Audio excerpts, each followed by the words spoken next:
हरे हरे राम राम राम हरे हरे हरे कृष्ण हरे कृष्ण कृष्ण कृष्ण हरे हरे।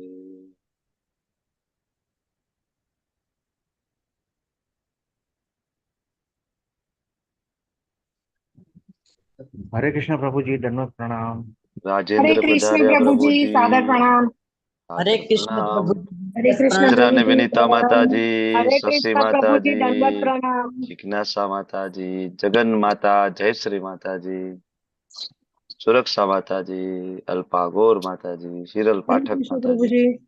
जल्पा जोशी माता जी, तेजल गुप्ता माता जी, कृष्ण कृपालय प्रभु, ज्योति माता जी, अच्छा ताराबेन बारिया माता जी, हरे कृष्ण प्रभु जी। हरे हरे कृष्ण। कृष्ण हरे स्वीटी कृष्ण माता जी, प्रभु जी, दंडवत प्रणाम। जीवेश्वर कृष्ण चंद्र प्रभु, हरे कृष्ण, वेलकम। हरे हरे कृष्ण प्रभु जी, दंडवत प्रणाम। हरे दंडवत कृष्ण प्रणाम। प्रभु जी। ખૂબ ખૂબ હૃદયપૂર્વકનું સ્વાગત છે આપ સૌનું हरे ઇસ્કોન कृष्ण प्रभु મેંગલુરુ दंडवत શ્રી प्रणाम। શ્રી રાધા ગોવિંદ મંદિર કુલાઈ તરફથી ખૂબ ખૂબ હૃદયપૂર્વકનું સ્વાગત છે પરેશ શાહ પ્રભુજી વેલકમ। हरे कृष्ण प्रभु दंडवत प्रणाम। પ્રણામ પ્રભુજી વેલકમ।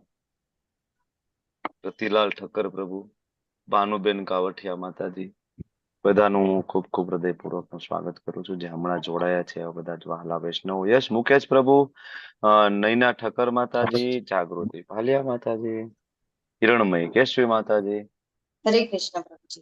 हरे कृष्ण। हरे कृष्ण प्रभु जी। हरे हरे कृष्ण। कृष्ण प्रभु दंडवत प्रणाम। चलो प्रणाम प्रभु, वेलकम। हरे तो कृष्ण प्रभु। हरे कृष्ण, हरे शुरुआत कृष्ण करशो। प्रभु जी, दंडवत प्रणाम। दंडवत प्रणाम, हरे कृष्ण। शोभना हरे माता जी नो कृष्ण अवाज प्रभु હતો। जी। राधिका माता जी, हरे कृष्ण। हरे कृष्ण प्रभु जी। हरे कृष्ण। ओके, ચાલો સ્ટાર્ટ કરશો આજનું session. Shrimad Bhagavad Gita basic course 7 અધ્યાયની ચર્ચાઓ પૂર્ણ કર્યા બાદ આજે આપણે 8મા અધ્યાયની ચર્ચાઓ કરવા જઈ રહ્યા છીએ। વિભાગ બીજો ચાલી રહ્યો છે શ્રીમદ ભગવદ્ ગીતાનો, જેનું નામ છે ભક્તિ યોગ। 1 થી 6 અધ્યાય કર્મયોગની ચર્ચાઓ આપણે પૂર્ણ કરી અને હવે વચ્ચેના 7 થી 12 ચેપ્ટર જે પ્યોર ડિવોશનલ સર્વિસ ભક્તિ યોગ ના ચેપ્ટર અત્યારે ચાલી રહ્યા છે, જેમાં આપણે ભગવાન કોણ છે, ભગવાનની શક્તિ, બરાબર, જીવ અને ભગવાનનો સંબંધ અને ભૂલાઈ ગયેલો વિસરાયેલો ભગવાન સાથેનો સંબંધ કઈ રીતના ફરીથી એસ્ટાબ્લિશ કરી શકાય, બરાબર, જીવનું ખરેખર સાચું સ્વરૂપ શું, આત્મ સાક્ષાત્કાર કોને કહેવાય, આત્મ સાક્ષાત્કાર થાય તો જીવની પરિસ્થિતિ કેવી હોય, બદ્ધ જીવ કોને કહેવાય, મુક્ત જીવ એટલે કોણ, તો આ બધા પ્રશ્નના જવાબ આપણને આ વચ્ચેના 6 અધ્યાયમાં પ્રાપ્ત થાય છે। શરૂઆત કરશું ભગવાન શ્રી શ્રી રાધા ગોવિંદજીના ચરણોમાં ખૂબ ભાવપૂર્વક પ્રેમપૂર્વકની પ્રાર્થનાઓ મંગલાચરણથી આપણે શરૂઆત કરીશું।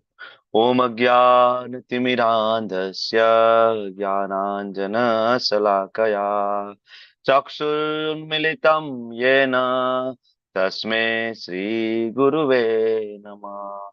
શ્રી ચૈતન્ય મનોભીષ્ટમ સ્થાપિતમ યેન ભૂતલે स्वयं रूप कदा मह्यं ददाति स्वपदान्तिकम्। वन्देऽहं श्रीगुरो श्रीयुतापदकमलं श्रीगुरुन् वैष्णवांश श्रीरूपं साग्रजातं सहगण रघुनाथान्वितं तं सजीवम् साद्वैतं सावधूतं परिजनसहितं कृष्णा चैतन्यदेवं श्रीराधा कृष्णपादान् सहगणललिता श्रीविशाखान्वितांश्च। हे कृष्णा करुणा सिन्धु दीनबन्धु जगत्पते गोपेश गोपिका कांत राधा कांत नमस्तुते तप्त कांचन गौरांगी श्री राधे वृंदावनेश्वरी वृषभानुसुते देवी प्रणमामि हरिप्रिये वाञ्छा कल्पतरुभ्यश्च कृपा सिन्धुभ्य एव च पतितानां पावनेभ्यो वैष्णवेभ्यो नमो नमः। नमो विष्णुपादाय कृष्णापृष्ठाय भूतले श्रीमते भक्तिवेदान्त स्वामिनिति नामिने। नमस्ते सारस्वते देवे गौरवाणी प्रचारिणे निर्विशेषा शून्यवादी पाश्चात्य देश तारिणे। जय श्री कृष्ण चैतन्य प्रभु नित्यानंद श्री अद्वैत गदाधार श्रीवासादि गौर भक्त वृंद। हरे कृष्णा हरे कृष्णा कृष्ण कृष्ण हरे हरे हरे राम राम राम हरे हरे। हरे कृष्णा प्रभु जी दंडवत हरे कृष्ण प्रभु दंडवत दंडवत प्रणाम। हरे कृष्ण। खूब खूब प्रणाम।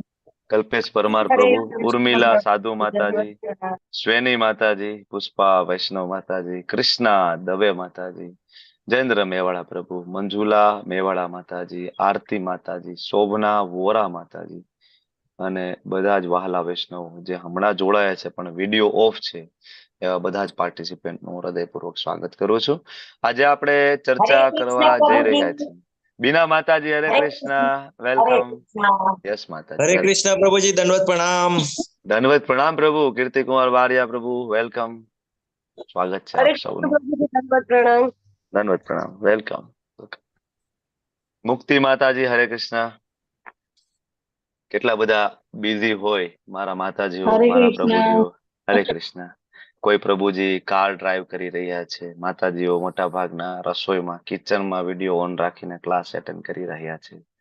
ખૂબ બિઝી છે પણ છતાં સમય નીકળી જાય છે ને ભગવદ્ ગીતા માટે, ભાગવતમ માટે, જપ કરવા માટે। કારણ કે સમય છે ભગવાનની શક્તિ છે। જો ભગવાનને શરણાગત થાય તો ભગવાનને વ્યવસ્થા કરે છે, બરાબર। અને આપણને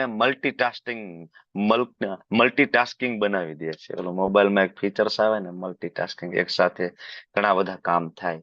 એમાં આપણે પણ જયારે વૈષ્ણવ બનીએ, ભગવાનને શરણાગત થઈએ તો ભગવાન તો પોતે મલ્ટીટાસ્કિંગ છે, કારણ કે સર્વવ્યાપી છે, બરાબર। એક બ્રહ્માંડની અંદર એક લીલા ચાલતી હોય તો બીજા બ્રહ્માંડમાં સેમ ટાઈમ બરાબર બીજી લીલા ચાલે। એવું નહીં કે કૃષ્ણની લીલા અહીંયા પૂરી થાય પછી જ એ રામા અવતાર તરીકે બીજે પ્રગટ થઈ શકે કે પરશુરામ તરીકે, બરાબર। આ તો આપણે રામાયણમાં જોયું છે કે રામચંદ્રજી પરશુરામજી બે સામે સામે છે, જયારે બે વિષ્ણુ તત્વ છે ને બે બરાબર એક જ ઇન્કાર્નેશન છે।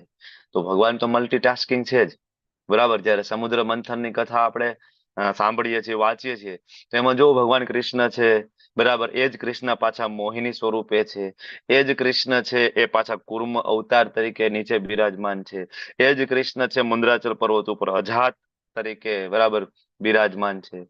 તો કેટલા બધા અવતાર એક સાથે, બરાબર। એવી રીતના કૃષ્ણ છે તો સાથે સાથે વેદવ્યાસજી છે। વેદવ્યાસજી કોણ છે? એ પણ ભગવાનનો શબ્દ અવતાર। તો આવા ભગવાન કેવા છે? મલ્ટીટાસ્કિંગ। તો જ્યારે બરાબર જેવા લોકોનો સંગ કરીએ એવો રંગ, આપણે સાદી ભાષામાં કહેવત છે ને ભાઈ, સંગ એવો રંગ, બરાબર। જેની તમે સંગત કરો, બરાબર, તો એનો રંગ આવે ધીમે ધીમે। એમ જયારે ભગવદ્ ગીતા વાંચીએ, શ્રીમદ ભાગવતમ વાંચીએ, ભગવાનના નામનો જપ કરીએ તો ભગવાનમાં રહેલા ગુણો ધીમે ધીમે ધીમે આપણામાં ટ્રાન્સફર થાય, ભગવાન એ શક્તિ આપે, ત્યારે આ બધું વસ્તુ થઈ શકે। બાકી તમે વિચાર કરો કે સવારના મોર્નિંગનો 8 વાગ્યાનો ટાઈમ, જયારે આ બેચની શરૂઆત કરવાની વાત હતી, ધર્મેશ પ્રભુ સાથે વાત થઈ તો બરાબર પ્રભુજીને મેં વાત કરી, મેં પ્રભુજી સવારે 8 વાગ્યાનો ટાઈમ તો બહુ બીજી, કારણ કે પેલા 8 વાગ્યાની બેચ નહોતી, આપણે જ શરૂ કરી સવારમાં, કારણ કે પેલા 6 વાગ્યાની હતી પછી સીધી આફ્ટરનૂનમાં 4 વાગે અને સાંજે, આ રીતના ભગવદ્ ગીતા લેવલ 1 ના કોર્સ ચાલતા હતા। પણ પછી પ્રભુજીને અમારી વાત થઈ તો પ્રભુજી કે કઈ વાંધો નહીં, તમે ક્લાસ ચાલુ કરો, આપણે પાર્ટિસિપેન્ટ કેટલી ક્વોન્ટિટી છે એની સાથે મતલબ નથી, આપણે તો કોઈ એક વ્યક્તિ પણ સાંભળવા વાળું આવે તો આપણે ક્લાસ લઈશું, કારણ કે આપણે ભગવાનની સેવા કરીએ છીએ. બરાબર. તો જો આજે આટલા બધા બિઝી શેડ્યુલમાં તમે ધીમે ધીમે ધીમે કરતા આમાં 100 પાર્ટિસિપન્ટ જોડાય, અને બધા કઈ ને કઈ બિઝી છે, કોઈ જોબ ઉપર જઈ રહ્યા છે, માતાજીઓ ખૂબ બિઝી છે, છતાં ટાઈમ નીકળે અને એટેન્ટિવલી એટેન્ડ કરીએ છીએ. પાછું પ્રશ્ન પૂછે તો તરત પ્રશ્નના જવાબ તમે આપો છો. મને જાણીને ખૂબ આનંદ થાય, અને આના ઉપરથી ખબર પડે કે ભગવાન એની શક્તિ ધીમે ધીમે આપણને આપે છે. આપણે મલ્ટીટાસ્કિંગ થઈ જાય, બરાબર, બીજું કામ કરતા કરતા પણ થઈ શકે.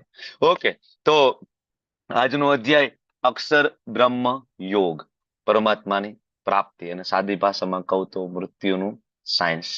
બરાબર. જીવન જીવતા ઘણા બધા શીખડાવે છે. જીવન જીવવાની ચાવીઓ કેટલાય બધા બરાબર પ્રવચનોમાં લોકો આપી રહ્યા છે. જીવન જીવવાની જડીબુટ્ટી, જીવન જીવવાની ચાવીઓ, અને બરાબર આર્ટ ઓફ લિવિંગ, કેવી રીતના જીવન જીવવું, ઘણા બધા લોકો શીખડાવે છે. સંતો જીવન કેમ જીવવું જોઈએ, બરાબર.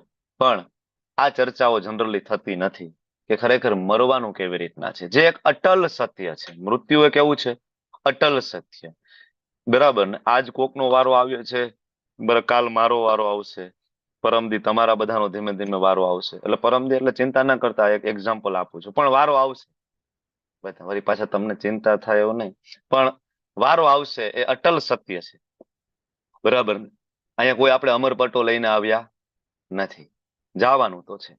કોઈ 30 વર્ષે જાય, કોઈ 20 વર્ષે જાય, કોઈ 50 વર્ષે જાય, કોઈ 60 વર્ષે, 70 વર્ષે, 80 વર્ષે જાય. જવાનું તો ફાઇનલ છે, પણ કઈ રીતના જવું એ બહુ જ મહત્વની વસ્તુ છે. કારણ કે મનુષ્ય જન્મ આપને પ્રાપ્ત થયો છે, તો આની પાછળ કઈક ઉદ્દેશ્ય છે. 84 લાખ યોનિઓમાં સર્વશ્રેષ્ઠ કોઈ યોનિ હોય તો મનુષ્ય યોનિ તરીકે ઓળખવામાં આવે છે. દેવતાઓની યોનિને પણ સર્વશ્રેષ્ઠ યોનિ તરીકે શાસ્ત્રમાં ઉલ્લેખ નથી, કારણ કે એ હોત તો દેવતાઓ મનુષ્ય જન્મ પ્રાપ્ત કરવા માટે ફરીથી પૃથ્વી ઉપર આવવું, બરાબર. અને મેં તમને આની પહેલા પણ વાત કરી હતી, શ્રીમદ ભાગવતમ નું મહાત્મય પદ્મ પુરાણની અંદર જયારે પરીક્ષિત મહારાજ ભાગવતમ સાંભળવા બેસે સુખદેવજી પાસે, સ્વયં દેવતાઓ અમૃતના ઘડા લઈને આવે છે કે ભાઈ આ અમૃત લઈ લો, પરીક્ષિત મહારાજને જીવન દાન આપો, અને અમને ભાગવતમ આપી દો, અમારે ભાગવતમ જોઈએ છે. બરાબર. તો એ પણ આ મનુષ્ય લોકની અંદર ભાગવતમ સાંભળવા માટે લલાયત છે. બરાબર. દેવોના ઇન્દ્ર, આપણા બધા કુળદેવી, બધા જ દેવી દેવતાઓને સ્વર્ગના અધિપતિ એવા રાજા ઇન્દ્ર, બરાબર, જેને દેવેશ તરીકે ઓળખવામાં આવે છે, બધા દેવતાઓના ઈશ્વર કહેવાય, રાજા કહેવાય, એ કોણ? તો કે ઇન્દ્ર. એ ઇન્દ્ર શેના માટે લલાયત છે? તો કે જગન્નાથજીના પ્રસાદ માટે. આજે પણ જગન્નાથપુરી જાઓ, બરાબર, જગન્નાથપુરીના મંદિરની પાછળની બાજુએ રસ્તો જાય, સમુદ્ર કિનારે પહોંચો, ત્યાં સ્વર્ગ દ્વાર છે. સ્વર્ગ દ્વાર, બરાબર. તમને ખબર છે જગન્નાથજીના દર્શન જનરલી ખુલ્લા હોય, રાત્રે ખાલી 2 કલાક પૂરતા દર્શન બંધ થાય, અને એમાં એ રાત્રે મહા શ્રૃંગાર થઈ અને દર્શન બંધ કરવામાં આવે, કારણ કે એ 2 કલાક દેવતાઓ દર્શન કરવા આવે. એક સમય એવું થયું કે ભાઈ દેવતાઓ તો બધા દર્શન કરવા આવતા, એક પછી એક પછી એક, પણ ઇન્દ્રદેવ થોડા બિઝી થઈ ગયા, બરાબર, થોડા કામની અંદર. તો ઇન્દ્રદેવને દર્શન કરવા આવવામાં થોડું લેટ થઈ ગયું, મોડું થયું, બરાબર. તો ઇન્દ્રદેવ આવતા આવતા જે એનો જગન્નાથજીનો દેવતાઓને આપવાનો જે સમય છે પૂરો થયો, અને જનરલ પબ્લિકના દર્શન ખોલવાનો સમય પાછો થઈ ગયો હતો, કારણ કે દર્શન પાછા અર્લી મોર્નિંગ ખુલી જાય જગન્નાથપુરીમાં, બરાબર. તો ઇન્દ્ર તો દોડતા દોડતા આવે છે, બરાબર, પોતાના વિમાન છે ત્યાં ઉતારે છે સમુદ્ર કિનારે, ને દોડીને આવે છે, પણ ત્યાં સમય થઈ ગયો. શેનો? તો કે જનરલ પબ્લિક નો. હવે આ તો જનરલ પબ્લિક છે, અહીંયા તો રાજા શું ને રંગ શું, અહીંયા બધાને ગોટે ચડાવી દે. અને એવા ઇન્દ્રદેવ જગન્નાથપુરીના નિજ મંદિરમાં પ્રવેશ કર્યા અને ધકે ચડાવ્યા બધા પબ્લિકે. આ બાજુથી ધક્કો લાગે તો ઇન્દ્રદેવ આ બાજુ દબાઈને આ બાજુ ધક્કો લાગે. વિચાર કરો, દેવરાજ ઇન્દ્ર શું હાલત હશે એની, બરાબર. આ બાજુ ધક્કો લાગે, આ બાજુ ધક્કો લાગે, એમ કરતા કરતા માંડ માંડ દેવરાજ ઇન્દ્ર છે એ દર્શન. આપણે આવું થયું હતું, તમને યાદ છે, આપણે ડાકોર દર્શન કરવા ગયા હતા ત્યારે ડાકોરના મંદિરમાં માંડ બહાર નીકળ્યા હતા. આ બાજુથી ધક્કો લાગે તો આમ જતું રહેવાનું, ઓલું કહેવાય સમુદ્રનું મોજું આવે એ બાજુ જવાનું. આપણી પોતાનું સ્વતંત્રતા નહીં કઈ, બરાબર. જે ટોળું કરે એ બાજુ વળવાનું. આમ ઇન્દ્રદેવ આવી રીતના બિચારા ગોટે ચડી ગયા જગન્નાથપુરીના મંદિરમાં. માંડ ભગવાનના દર્શન થયા, જનરલ પબ્લિકના દર્શનમાં. વીઆઈપી ની લાઈનમાં ઇન્દ્રદેવ નહોતા ગયા. આપણે વીઆઈપી લાઈનની ડિમાન્ડ કરીએ છીએ. સાક્ષાત દેવરાજ ઇન્દ્ર વીઆઈપી લાઈનની ડિમાન્ડ નહોતી કરી, જનરલ પબ્લિકની વચ્ચે દર્શન કરીને બહાર નીકળ્યા, અને પછી આનંદ બજારમાં ગયા. જગન્નાથપુરીમાં આનંદ બજાર છે, તમને બધાને ખ્યાલ હશે, જે લોકો પૂરી ગયા હશે, જ્યાં ભગવાન જગન્નાથજીને અર્પણ કરેલો મહા પ્રસાદ પ્રાપ્ત થાય, બરાબર. અલગ અલગ પ્રકારના ભાત, સબ્જી, સ્વીટ્સ બધું તમને મળે. અને 50-60 રૂપિયા 100 રૂપિયામાં તો એટલું મોટું ડેઝ ભરીને આપે કે 2 જણા આરામથી જમી લે. કારણ કે અમે 3-4 દિવસ 5 દિવસ અમારે પુરીમાં રોકાવાનું થયું. તો એવરી ડે અમે ત્યાં પ્રસાદ લેવા જતા. હવે એ આણંદ બજારમાં ઇન્દ્રદેવ ગયા, બરાબર. અને તો હવે તો ત્યાં શું છે, પ્રસાદ બધા ખુલ્લા જ પડ્યા હોય, તો ઇન્દ્રદેવે લઈ લીધો સ્વીટ ને ખાવાનું ચાલુ કર્યું અને આગળ વધ્યા. તો ઓલા જે પંડા હતા એ કે ભાઈ પૈસાનું શું? એ કે શેના પૈસા? એ કે પ્રસાદના. તો કે આ પ્રસાદ ભગવાનના પ્રસાદના થોડા પૈસા હોય? તો કે પૈસા તો દેવા પડે ને, અમારું ઘર કેવી રીતના ચાલે? બરાબર. ઇન્દ્રદેવ કઈ સાંભળે કે ના સાંભળે, તો ભગવાનના નામના ધૂનમાં આગળ નીકળી ગયા. અને પાછળ પંડા, ઓલા બે બરાબર જે પંડા છે બીજાને કામ સોંપી દે, ભાઈ થોડું ધ્યાન રાખજો મારી દુકાનનું. ઇન્દ્રદેવ આગળ ને પંડા પાછળ. એમ કરતા કરતા કરતા ઇન્દ્રદેવ પાછા ત્યાં સમુદ્ર કિનારે પહોંચી ગયા. અને આ પંડા પાછળ. બરાબર. કે પૈસા તો આપો. એ કે ભગવાનના પ્રસાદના થોડા પૈસા, કે પૈસા તો દેવા જ પડે. તો ઇન્દ્રદેવ કે મારી પાસે પૈસા નથી. હવે વિચાર કરો ઇન્દ્રદેવનો ડ્રેસ કેવો હોય, બરાબર. એમ કે પૈસા નથી, કેવી રીતના માન? પૈસા તો દેવા પડે. પછી ઇન્દ્રદેવ કે હું ઇન્દ્ર છું, તમે મને ઓળખો છો? એ કે હું બધા દેવતાઓનો રાજા છું. એ ક્યાંય ઘણા બધા આવે છે, બધા આમ જ કે છે કે હું રાજા છું, હું દેવતા છું, પણ પૈસા તો દેવા પડશે.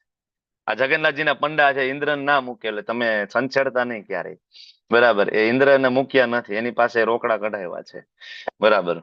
આ વાત છે મનુષ્ય જન્મ આપણને પ્રાપ્ત થયો. તો આ મનુષ્ય લોકની અંદર હજી કથા લાંબી છે, પણ હું ત્યાં વિરામ લઉં છું એટલા માટે કે આપણો મૂળ મુદ્દો આટલો જ છે કે સ્વયં દેવતાઓના રાજા, જેને આપણે આપણા કુળદેવી માનીએ, બધા દેવી દેવતાઓને આપણે ખૂબ ભાવપૂર્વક પ્રેમપૂર્વક આપણે કરીએ, એમની પૂજા અર્ચના સેવા, એ બધાના રાજા દેવરાજ ઇન્દ્ર જગન્નાથજીના દર્શન કરવા માટે લલાયત છે, પ્રસાદ લેવા માટે લલાયત છે, કીર્તન કરવા માટે લલાયત છે. તો ખરેખર મનુષ્ય જન્મનો ઉદ્દેશ્ય શું છે? આ જાણવું જોઈએ. મનુષ્ય જન્મનો ઉદ્દેશ્ય આ છે, બરાબર. કે મનુષ્ય જન્મ પ્રાપ્ત થાય તો વેદોની અંદર જે રૂચા છે, અથા તો બ્રહ્મ જિજ્ઞાસા થવી જોઈએ ને, કે હું કોણ છું, હું ક્યાંથી આવ્યો છું, બરાબર. મારું સાચું સરનામું શું છે, મને આ પ્રાપ્ત થયેલો મનુષ્ય જન્મનો ઉદ્દેશ્ય શું છે, મારા જીવનમાં આવનારા બધા દુઃખોનું કારણ શું છે, બરાબર. એનું નિવારણ શું છે? આ બધા પ્રશ્ન આપણને થવા જોઈએ.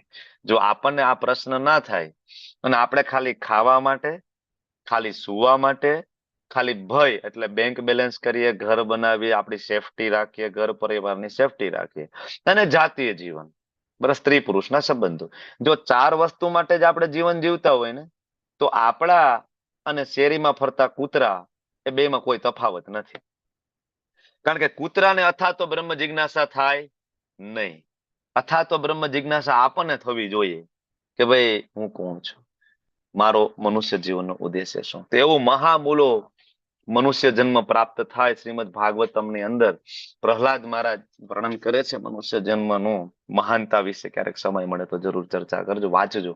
તો મોટામાં મોટી જીવનની પરીક્ષા જે અટલ સત્ય જે છે એ છે મૃત્યુ, બરાબર ને. આપણે નાની મોટી ઘણી બધી પરીક્ષાઓ આપી દીધી છે, તમે મેં, બરાબર. પહેલા ધોરણથી લઈને 12મા ધોરણથી લઈને કોલેજ, ગ્રેજ્યુએશન, પોસ્ટ ગ્રેજ્યુએશન, ઘણું બધું આપણે કરીને આવ્યા, ઘણી બધી એક્ઝામ આપી. પણ સૌથી મોટી પરીક્ષા બાકી છે, સાચી પરીક્ષા મૃત્યુ સમય આવે. આખી જિંદગી જે કર્યું હોય ને, મૃત્યુ સમયે સામે પિક્ચર ફ્લેશબેક ચાલે, બરાબર. અને મૃત્યુ ખરેખર બહુ ભયાનક છે, ખરેખર બહુ ડરાવનું છે. જો આખી જિંદગી એના વિશે વિચાર ના કર્યો હોય ને તો, બરાબર. આખી જિંદગી જો વિચાર કર્યો હોય મૃત્યુ અટલ સત્ય, બરાબર, અને એ વિચારીને જો ભગવાનને શરણાગત થયા હોય, તો ગરુડ પુરાણમાં જે વર્ણન છે, બરાબર, એના ભોગ આપણે બનવું પડશે નહીં. બાકી મૃત્યુ ખરેખર ભયાનક છે. 70,000 એવું કહેવાય છે. 70,000 એક જગ્યાએ 70,000 નો ઉલ્લેખ છે, એક જગ્યાએ અનેક વીછીનો ઉલ્લેખ છે. બે સાચા છે. તો અનેક વીછી એક સાથે જયારે ડંખ મારે અને જે પીડા થાય શરીરની અંદર, એ પીડા આ આત્મા આ શરીરને છોડે ત્યારે થાય, બરાબર. કારણ કે આત્મા અને શરીર એટલું બધું આપણે એક માની લીધું છે બંનેને, કે આપણે એવું માની લીધું છે કે આ હું જ છું, બરાબર. હું તો કે હું જિગ્નેશ કોશિયા, હું જીતેન્દ્ર ગોપેશ દાસ, મારો પરિવાર, મારો ઘર, બરાબર, મારા પાડોશી, મારું ફેમિલી, મારી જાતિ, બરાબર, મારું સિટી, મારું ગામ, મારો દેશ, બરાબર. આપણે મારું મારું અને હું એમાં ડૂબી ગયા. તો આત્મા અને શરીરનું એટલું બધું બંધન થયું કે જયારે યમદૂતો આવે અને યમપાસ ફેંકે છે અને આત્માને જયારે શરીરથી અલગ પાડે છે ને, એ જે પીડા છે એ અસહ્ય પીડા છે.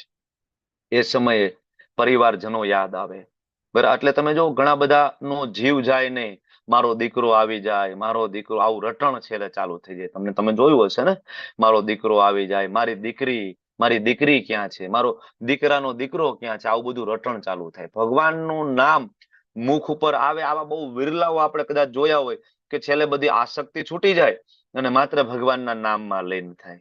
બરાબર, આવું વિરલાવ, રેર. બાકી મોટા ભાગે આ જ આસક્તિ હોય. પ્રોપર્ટીની આસક્તિ હોય, પોલિસી કઈ છે, આ તે, પૈસા ક્યાં મૂક્યા છે, આ બધી ચર્ચાઓ છેલ્લે ચાલે. અને દીકરા હોય બધા આ જ ફિરાકમાં હોય કે દાદા જવામાં છે, દાદાને ક્યાં ક્યાં પડ્યું છે, અને દાદાને સહી સિક્કા કરાવતા જાય. બરાબર, જેને આપણે આખી જિંદગી આપણા માનીએ એવા પરિવારજનો. અત્યારે તો કળિયુગનો સમય છે. હમણાં મને એક વિડીયો એક વ્યક્તિએ મોકલ્યો હતો કે એમના બા ગુજરી ગયા. બરાબર, તો એમને છેલ્લે ડેથ ડિક્લેરેશન માટે એમની ગાડીમાં લઈને સિવિલ હોસ્પિટલ જતા હતા. એક દીકરો ગાડી ચલાવતો હતો અને બે દીકરા પાછળ, અને બાને વચ્ચે સુવડાવ્યા હતા. એટલે બા, એને ખબર જ છે કે જતા રહ્યા છે. આ તો ખાલી ડિક્લેરેશન સર્ટિફિકેટ જોઈએ, કારણ કે વિધાઉટ સર્ટિફિકેટ ઇન્સ્યોરન્સ ને એ બધું ક્લિયર ના થાય. ડાયરેક્ટ તમે અગ્નિ સંસ્કાર આપ્યા હો તો એ તમારા ઇન્સ્યોરન્સ ક્લિયર ના થાય. તો એ લોકો લઈ ગયા. હવે રસ્તામાં વકીલને બોલાવીને જે પ્રોપર્ટીના કાગળિયા બનાવીને બા તો જતા રહ્યા છે. બાના હાથ લઈ અંગૂઠા ઉપર, બરાબર, ઓલી બ્લુ કલરની સાય ચોપડીને અંગૂઠા મારે છે બાના હાથના. બરાબર, ભાઈ બા તો વયા ગયા, અંગૂઠા છેલ્લે છેલ્લે મરાવી લે. પ્રોપર્ટીમાં પાછળથી માથાકૂટ ના થવી જોઈએ. આ પરિસ્થિતિ છે કળિયુગની. કોઈને બા પ્રત્યે પ્રેમ નથી, દાદા પ્રત્યે પ્રેમ નથી. છેલ્લે આ બધી વસ્તુ જોવા મળતી હોય છે આપણને. બધા સરખા ના હોય, અપવાદ નીકળી શકે, પણ અટલ સત્ય છે મૃત્યુ. અને એની તૈયારી આપણે જ કરવી પડશે, સ્વયં. આમાં આપણને બીજું કોઈ હેલ્પ નહીં કરી શકે. તમારો પ્રેમાળ દીકરો, પ્રેમાળ માતા પિતા, તમારી પત્ની, તમારા પતિ તમને આમાં કોઈ હેલ્પ નહીં કરી શકે. અને તમને યમદૂતોથી બચાવી નહીં શકે આ જગતની કોઈ પણ શક્તિ. બરાબર, કારણ કે આગળ વિભૂતિ યોગમાં આવશે. બરાબર, કે ભગવાન સ્વયં યમરાજ સ્વરૂપે સાક્ષાત તમારી સામે ઉભા રહે છે. તો આ જગતની કોઈ એવી શક્તિ નથી કે જે તમને એમાંથી ઉગારી શકે, યમદૂતોના પંજામાંથી. બરાબર, તો ખાસ સાચી પરીક્ષા માટે બી પ્રિપેર, તૈયાર થઈ જાવ. પરીક્ષિત મહારાજ હતા, એને ખબર હતી 7 દિવસ છે એની પાસે. બરાબર, બ્રાહ્મણ પુત્રનો શ્રાપ, 7 દિવસમાં તક્ષક નાગનો દંશ દેવું અને મૃત્યુ થવું. આ પરીક્ષિત મહારાજને ખબર હતી. પણ તમને ને મને ખબર નથી કે આપણી પાસે કેટલા દિવસ છે. બરાબર, આપણી પાસે 7 સેકન્ડ છે કે નહીં એ ખબર નથી. આ લેક્ચર ચાલતો હોય, ચાલતો ચાલતો ચાલતો ચાલતો ડોળા ઉપર ચડી જાય ને પડી જાય, વાત પૂરી. ક્યાં તો કે જતા રહ્યા. એટલે હમણાં તો બોલતા હતા, બસ જતા રહ્યા. આટલી જ વાર લાગે શરીર છૂટતા, આટલી વાર લાગે. અને બીજું, આમાં ઉંમરને કઈ લેવા દેવા નથી. એટલે કોઈને એમ થાય 60 વર્ષ પછી જ શરીર છૂટે ને 70 વર્ષ સુધી આરામથી જીવન જીવાય, એવું કઈ છે નહીં. બરાબર, અને હવે તો તમને કળિયુગનો પ્રભાવ એ જોવા મળે છે. પેલા તો હાર્ટ એટેક આવતો તો 3 સ્ટેજમાં આવતો, કે ભાઈ પહેલો, બીજો અને ત્રીજો. પહેલો આવી જાય તો થોડોક માણસ એલર્ટ થઈ જાય, બીજો આવે તો વધારે એલર્ટ થઈ જાય, કે 2 તો આવી ગયા, ત્રીજો આવ્યો એટલે પૂરું, ફટાક્યું. બરાબર, હવે તો તમને આપણને એ ડિસ્કાઉન્ટ નથી મળતું. હવે તો પહેલો આવ્યો ને સીધા ગયા, ફિનિશ. ડોક્ટરના હોસ્પિટલે તમે પહોંચો તો ને. બરાબર, અને કહેવાતા મહાન મહાન જે પોતાની જાતને વિદ્વાન ડોક્ટરો માને, ડોક્ટરો પોતાની જાતને પણ બચાવી શકવા માટે સક્ષમ નથી મૃત્યુથી. બરાબર ને, તો આ બધા મોટા મોટા ડોક્ટરો એના માતા પિતાને બચાવી શકતા હશે ને, બચાવી લીધા કોઈ.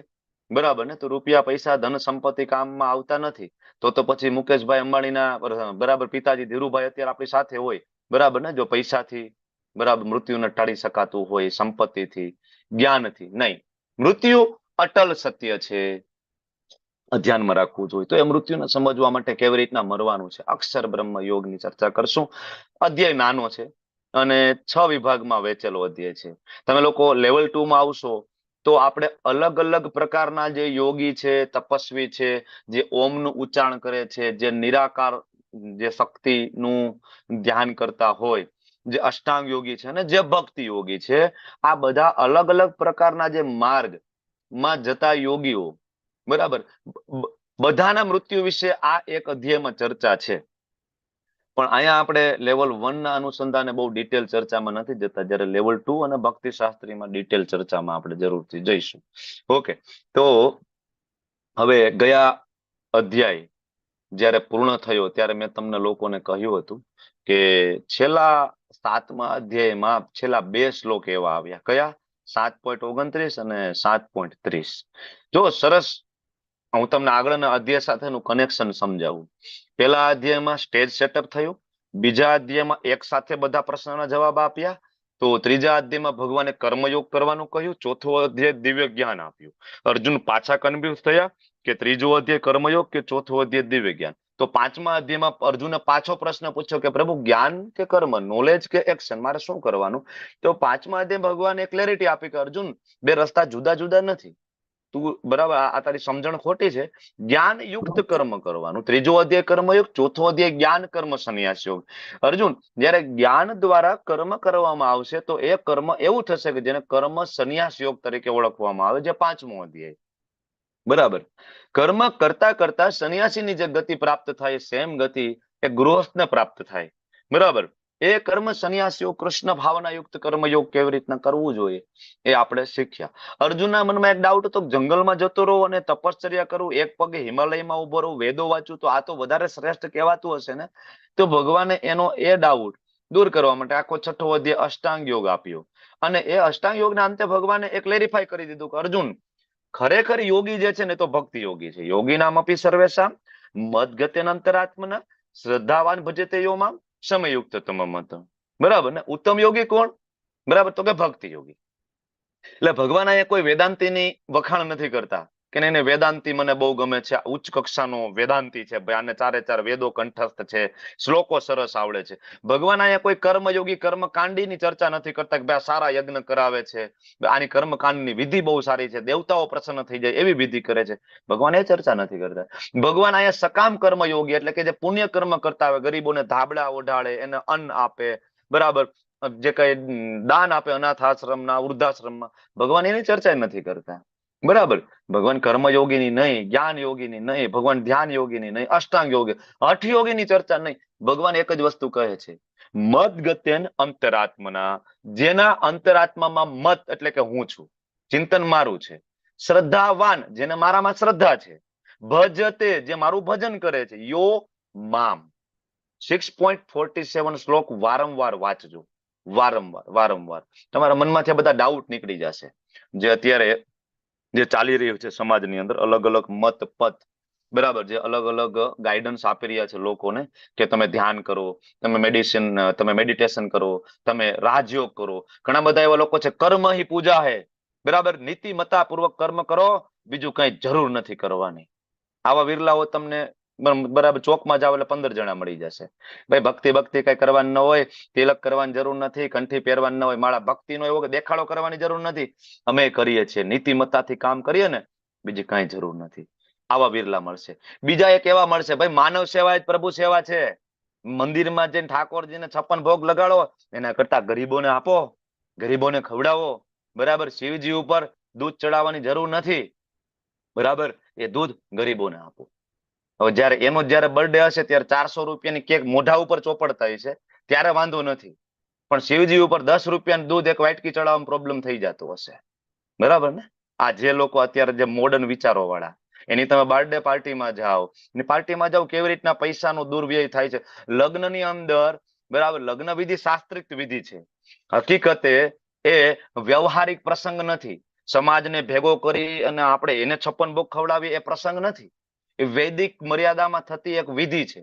પણ આપણે તો એમાં 10 લાખ 20 લાખ 30 લાખ જેવું ઘર, 1 કરોડ 2 કરોડ 5 કરોડ 500 કરોડ એવા વિરલાવે પડ્યા છે. અને પછી એ યુટ્યુબમાં આવીને મોબાઈલ ઉપર જ્ઞાન દેતા હોય, શિવજી ઉપર દૂધ ના ચડાવાય, ભગવાનને ભોગ લગાડવાની જરૂર નથી, ગરીબોને. ભાઈ તું આપને 10 લાખ રૂપિયા લગ્ન કર્યા, 5 લાખ રૂપિયા આપી દે ગરીબોને, તમે સાદાઈથી લગ્ન કરી લો, કોર્ટ મેરેજ.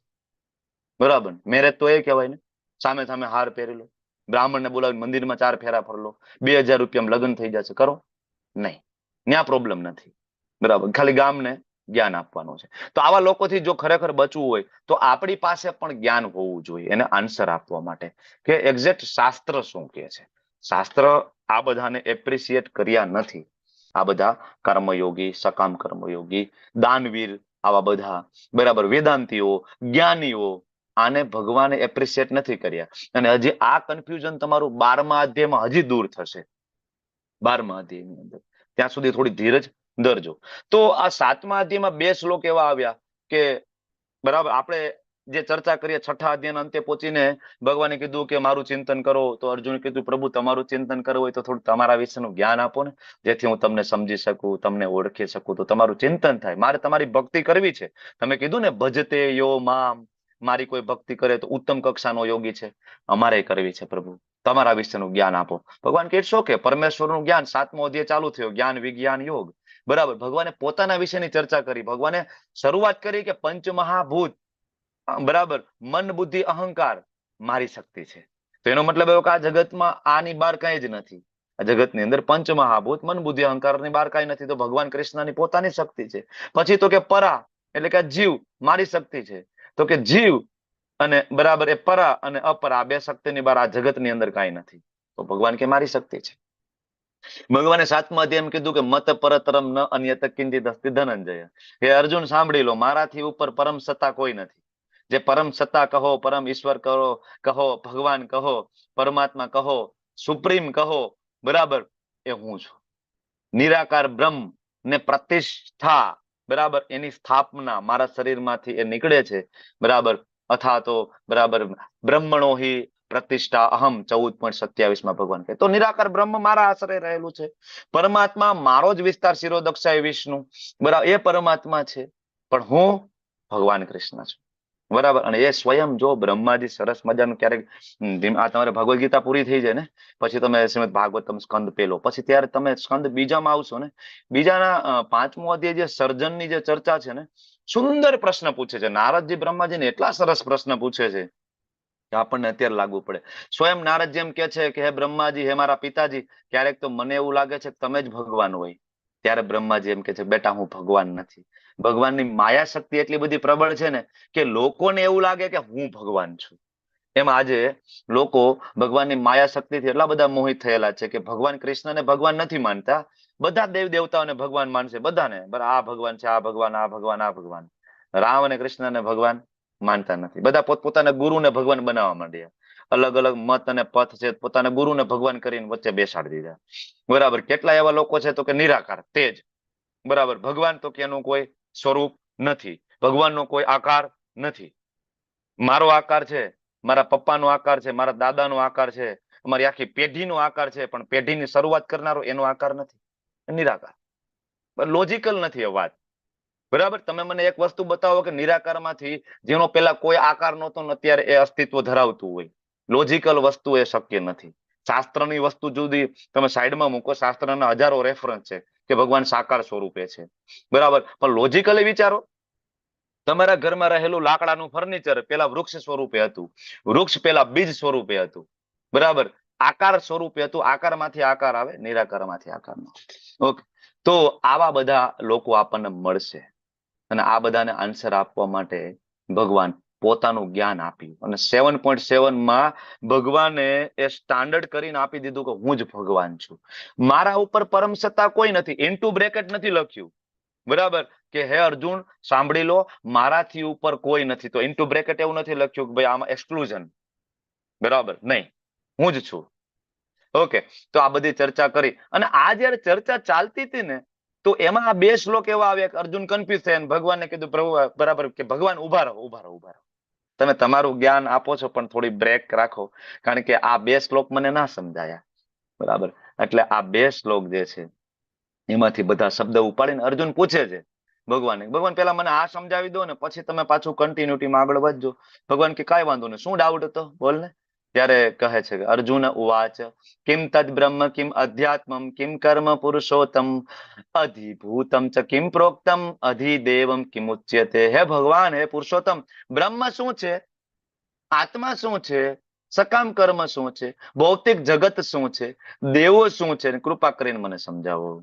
હજી આગળનો શ્લોક છે એને કન્ટિન્યુટીમાં કે મધુસૂદન કથમ અધિયજ્ઞ કથમ. બરાબર, અધિયજ્ઞ, યજ્ઞના સ્વામી કોણ? આમ તો જવાબ આપ્યો છે આગળ 5.29 ભોક્તારમ યજ્ઞ તપસા. ભગવાને કીધું હતું ને હું જ છું. પણ અર્જુન આ પ્રશ્નના અનુસંધાને કન્ટિન્યુટી જળવાય એટલે ફરીથી પૂછે છે કે પ્રભુ અધિયજ્ઞ કથમ, અને કો અત્ર ક્યાં રહે છે, દેહસ્મિન આ દેહની અંદર એ ક્યાં રહે છે યજ્ઞના સ્વામી?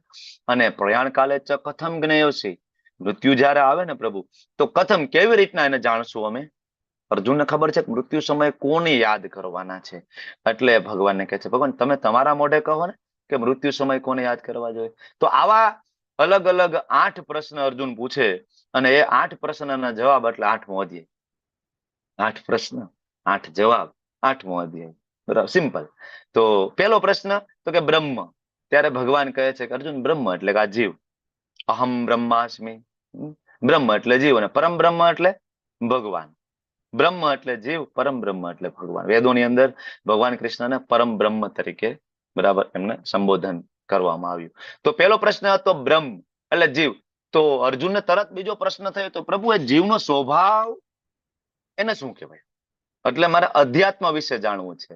એટલે ભગવાન કે બેટા અધ્યાત્મ એટલે જીવનો સ્વભાવ.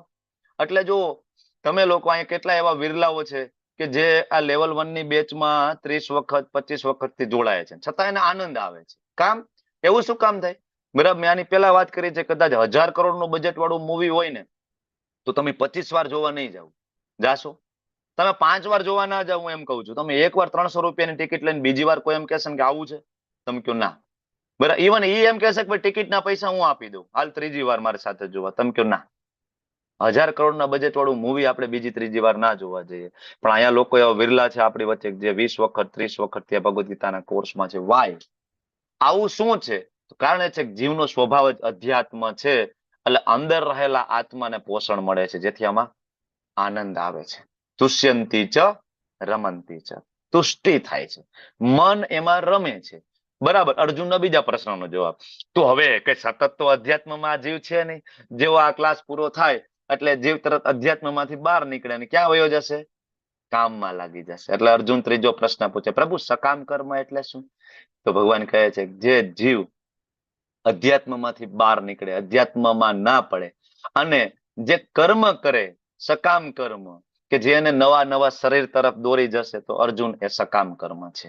અચ્છા પ્રભુ સકામ કર્મ કરે બરાબર, તો ફરીથી જન્મ થાય તો કોની અંડરમાં થાય?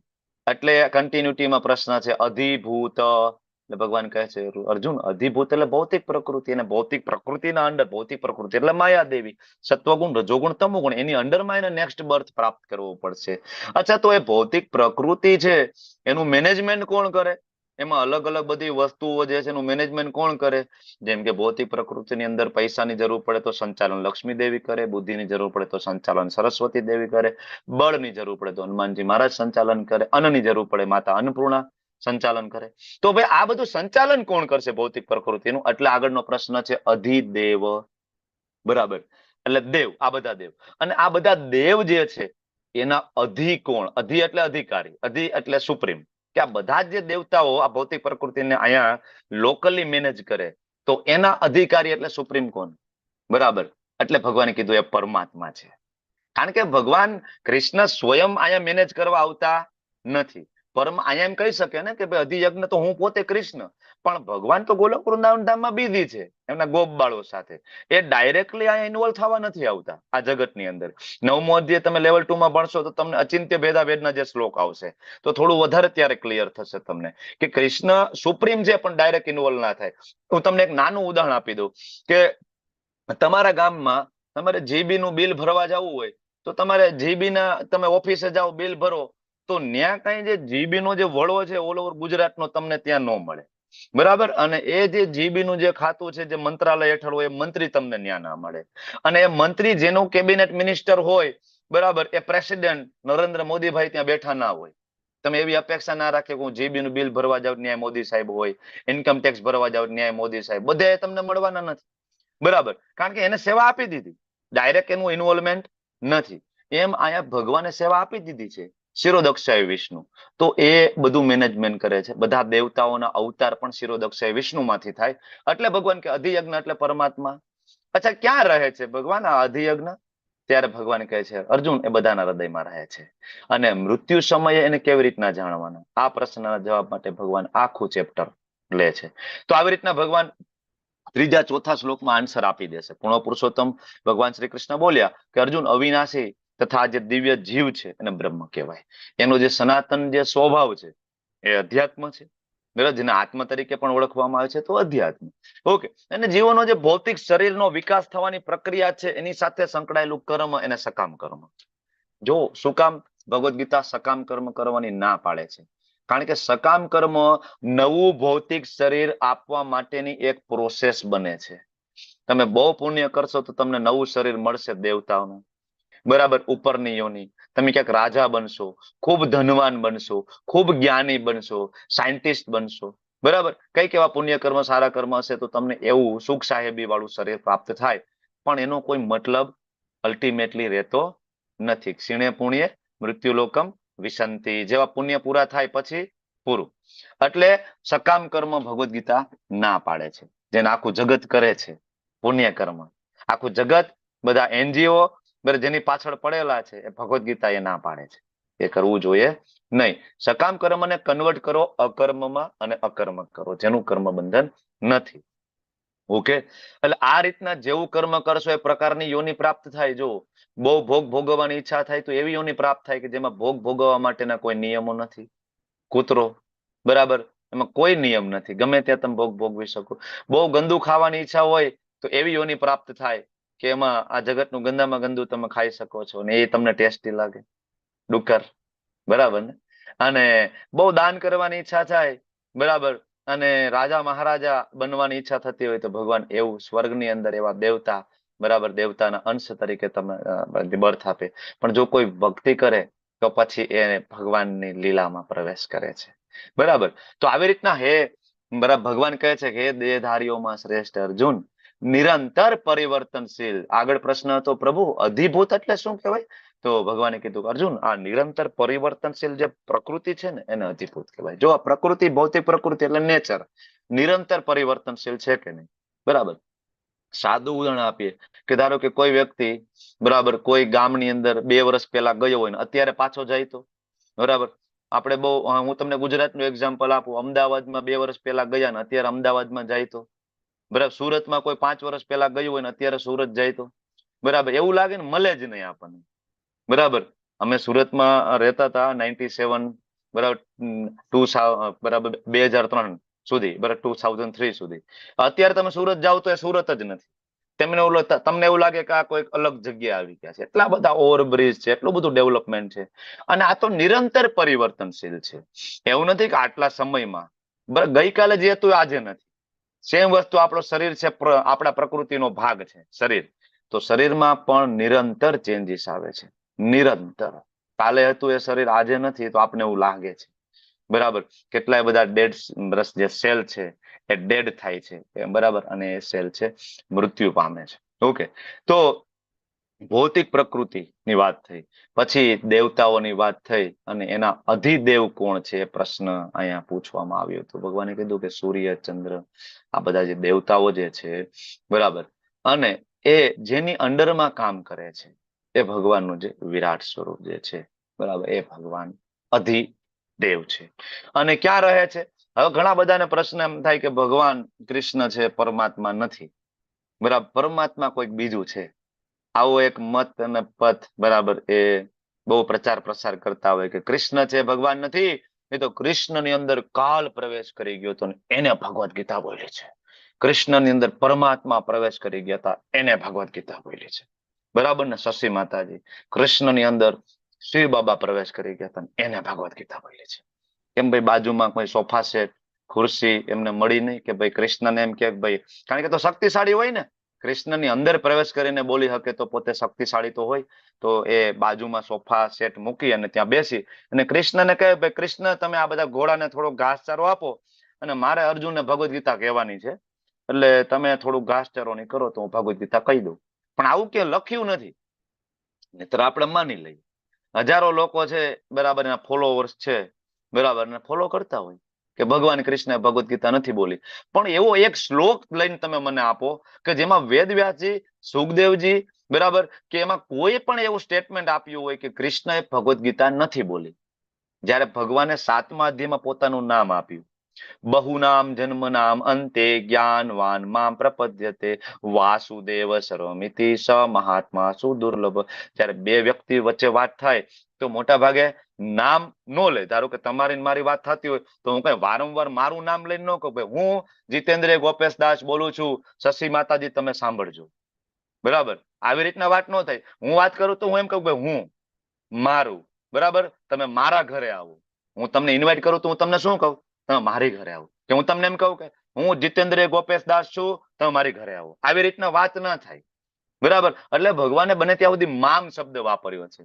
મામ, મન્મના, મદભક્તો, મધ્યાજી, મામ નમસ્કુરુ, મને નમસ્કાર કરો. તો એમ કે કૃષ્ણનું નામ નથી, પણ બે વ્યક્તિનો સંવાદ છે. તમે વાત કરો છો બે વ્યક્તિ, તમે તમારું નામ લ્યો છો એની અંદર વચ્ચે વચ્ચે કે નહીં નહીં હું કૃષ્ણા દવે બોલું છું. વારંવાર એમ ફોનમાં આપણે એકવાર કહી દઈએ ચાલો, પણ રૂબરૂ કોઈ સાથે વાત કરતા હોય તમે તમારું ઇન્ટ્રોડક્શન આપો. અને અર્જુન અને કૃષ્ણ તો નાનપણથી બે મિત્ર છે, તો શું ભગવાન એને ઇન્ટ્રોડક્શન આપે કે હું કૃષ્ણ બોલું છું? બરાબર. અને જો કૃષ્ણની અંદર બીજું કોઈ પ્રવેશન બોલતું હોય તો ઇન્ટ્રોડક્શન આપે કે ભાઈ હું કાલ બોલું છું. ધારો કે આજકાલ જોવા મળે છે લોકોને માતાજી આવે, લોકો સામે બેઠા હોય દાણા લેવા માટે, તો માતાજી એમ કે ભાઈ હું ફલાણી દેવી બોલું છું, હું મેરડી માતા છું, હું ચામુંડ માતા છું, તો બોલે છે ને. તો કૃષ્ણ એવું કહી બોલ્યા નથી ભગવદ ગીતામાં, ભાઈ બરાબર હું પરમાત્મા છું, હું કાલ. કૃષ્ણએ તેમ કીધું મત પરતરમ ન અન્યત કિંચિદ અસ્તિ ધનંજય. અને વાસુદેવ નામ આપે છે. સેમ વસ્તુ વેદવ્યાસજી લખે તો શ્રી ભગવાન ઉવાચ લખે છે, સુખદેવજી શ્રી ભગવાન ઉવાચ, શિવજી શ્રી ભગવાન ઉવાચ. તો મતલબ આ બધાને ખબર છે કે ભગવાન કોણ છે, અને આ બધા ખોટા છે. અને કહેવાતા બરાબર આવા અત્યારે જે વિદ્વાનો જે છે એ આના કરતા વધારે બુદ્ધિશાળી છે. એટલે ભગવાન અહીંયા કહે છે અધિયજ્ઞો અહમ એવ અત્ર દેહે દેહ ભૃતાંવર. હે અર્જુન, અધિયજ્ઞ, બધા યજ્ઞોનો ભોગતા, બધા જ દેવતાઓનો અધિદેવ અહમ એ હું છું. આ શ્લોકની સંધિ છૂટી પાડીને તમે વાંચજો પ્રભુપાદની ભગવદ ગીતામાંથી. અધિયજ્ઞો અહમ એ હું છું, એવ અત્ર હું અહીંયા રહું છું. ક્યાં? તો કે દેહ દેહ ભૃતાવરમ, હૃદયમાં રહું છું. તો મતલબ પરમાત્મા કોણ છે? કૃષ્ણ. અને આગળ એ જ વસ્તુ 13મા અધ્યાયમાં કહેશે, અને એ જ વસ્તુ ભગવાન 18મા અધ્યાયમાં કહેશે. ઈશ્વર સર્વભૂતાનામ હૃદયસ્ય અર્જુન તિષ્ઠતિ. હે અર્જુન, ઈશ્વર તરીકે હું જ બધાના હૃદયમાં રહું છું. તો હૃદયમાં રહે છે પરમાત્મા સ્વરૂપ છે ભગવાનનું. સાક્ષાત કૃષ્ણ આપણા હૃદયમાં નથી રહેતા, પરમાત્મા સ્વરૂપે ચતુર્ભુજ શિરોદક્ષય વિષ્ણુ રહે છે. તો આ ડાઉટ આપણા ક્લિયર થવો જોઈએ કે કૃષ્ણએ ભગવદ ગીતા બોલી છે. અંદર કોઈ પરમાત્મા કે કાલ કે કોઈ બાબા કે કોઈ દાદા એ પ્રવેશ કરીને બોલ્યા નથી. સાક્ષાત ભગવાન કૃષ્ણ બોલી રહ્યા છે. ઓકે, તો આ જયારે આપણને ખબર પડે તો આપણે કૃષ્ણ પ્રત્યે પ્રેમ થાય. અને હવે ભગવાન કહે છે મૃત્યુ સમયે શું કરવું જોઈએ. તો કહેવાય કે લખી લેવા જેવો શ્લોક છે. અંતકાલે ચ મામેવ સ્મરણ મુક્ત્વા કલેવરમ યહ પ્રયાતિ સમદ્ભાવમ યાતિ ન અસ્ત્ર સંશય. કે અર્જુન, કોઈ શંકા, જો ભગવાન એક ગેરંટી આપે છે, અર્જુન કોઈ ડાઉટ નથી. અંતકાલે ચ મામ એવો, અહીંયા શું કીધું? અંતકાલે મામ એટલે અહીં કોણ છે? કૃષ્ણ. અંતકાલે ચ મામ એવો, મારું સ્મરણ કરે. તો મારું એટલે કોનું? કૃષ્ણનું. આમાં ક્યાં કન્ફ્યુઝન ક્યાં છે મને નથી સમજાતું. લોકો આટલું બધું કન્ફ્યુઝન ક્રિએટ કરીને બુકો લખી લખીને સમાજને ભ્રમિત કરે છે, જ્યારે ભગવદ ગીતા એકદમ ક્લિયર છે. અંતકાલે ચ મામ એવ સ્મરણ મુક્ત્વા કલેવરમ. જ્યારે કલેવરમ છૂટે તો સ્મરણ કરવાનું છે. બરાબર, કોનું? તો કે મામ. મામ એટલે કૃષ્ણ. બરાબર. જો કૃષ્ણનું ના કરવાનું હોત તો કૃષ્ણએ ચોખ્ખો જ પાડીને કહે કે અંતકાલે ચ કાલ એવો, અંતકાલે ચ પરમાત્મા એવ, અંતકાલે ચ બ્રહ્મ જ્યોતિ એવ, અંતકાલે ચ ઓમ એવ, અંતકાલે ચ દેવી દેવતા એવ, અંતકાલે ચ શિવજી એવ.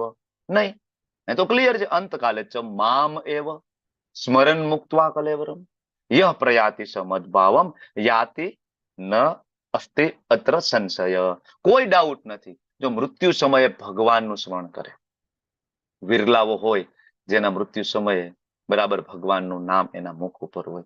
ભીષ્મદેવનું પિક્ચર તમે બાજુમાં જોવો છો. ઈચ્છા મૃત્યુનું વરદાન હતું, બરાબર. બાણશયા ઉપર સૂતા છે. ભગવાન 5 પાંડવોને લઈ, યુધિષ્ઠિર મહારાજ 5 પાંડવોને લઈ અને ભીષ્મદેવને મળવા માટે જાય છે, બરાબર. અને ભીષ્મદેવ વેઇટ કરે છે. એકચ્યુઅલી ભીષ્મદેવ ભક્ત તો હતા, સાથે સાથે ભીષ્મદેવ યોગી પણ હતા, બરાબર. એટલે એ યોગીઓને પણ ગાઈડન્સ આપવા માંગે છે અને ભક્તને પણ ગાઈડન્સ આપવા માંગે છે. એટલે બંને પરિસ્થિતિ એક સાથે ભીષ્મદેવ જીવે છે કે એ ઉત્તરાયણની રાહ પણ જોવે છે કે ઉત્તરાયણ જેવું આવે મારે એ સમયે મારે શરીર છોડવું છે, અને સાથે મારી સામે ભગવાન પણ હોવા જોઈએ, બરાબર. ત્યારે અર્જુનના યુધિષ્ઠિરના મનમાં જે કન્ફ્યુઝન હતી ને, એ કન્ફ્યુઝન ભીષ્મદેવ સ્વયં ત્યાં દૂર કરીને શું કહે છે ખબર છે યુધિષ્ઠિર મહારાજને, અર્જુનને, કે તમારી બાજુમાં જે ઉભા છે તમને એવું લાગતું હોય કે તમારા ફઈનો દીકરો છે, કે તમારા મામાનો, કે તમારા મામા ફઈના તમે ભાઈ છો, બરાબર. તમને કદાચ એવું લાગતું હશે પણ એ સાક્ષાત નારાયણ છે.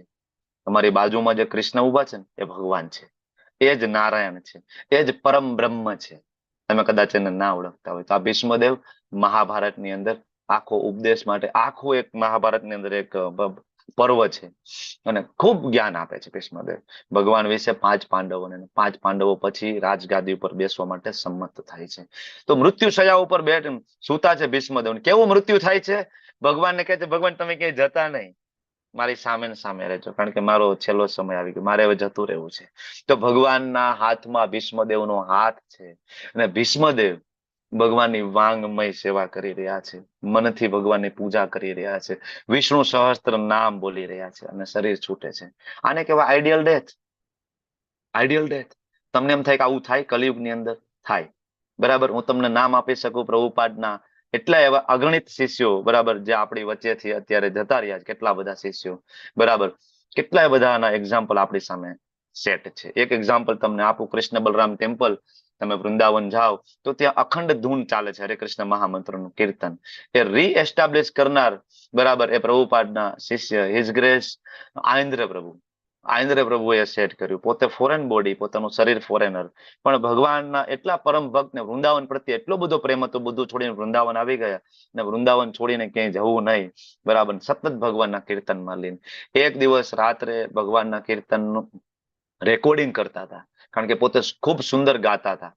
તો રેકોર્ડિંગ કરતા હતા જેથી આપણા જેવા જીવોને એનો લાભ મળે એ અવાજનો.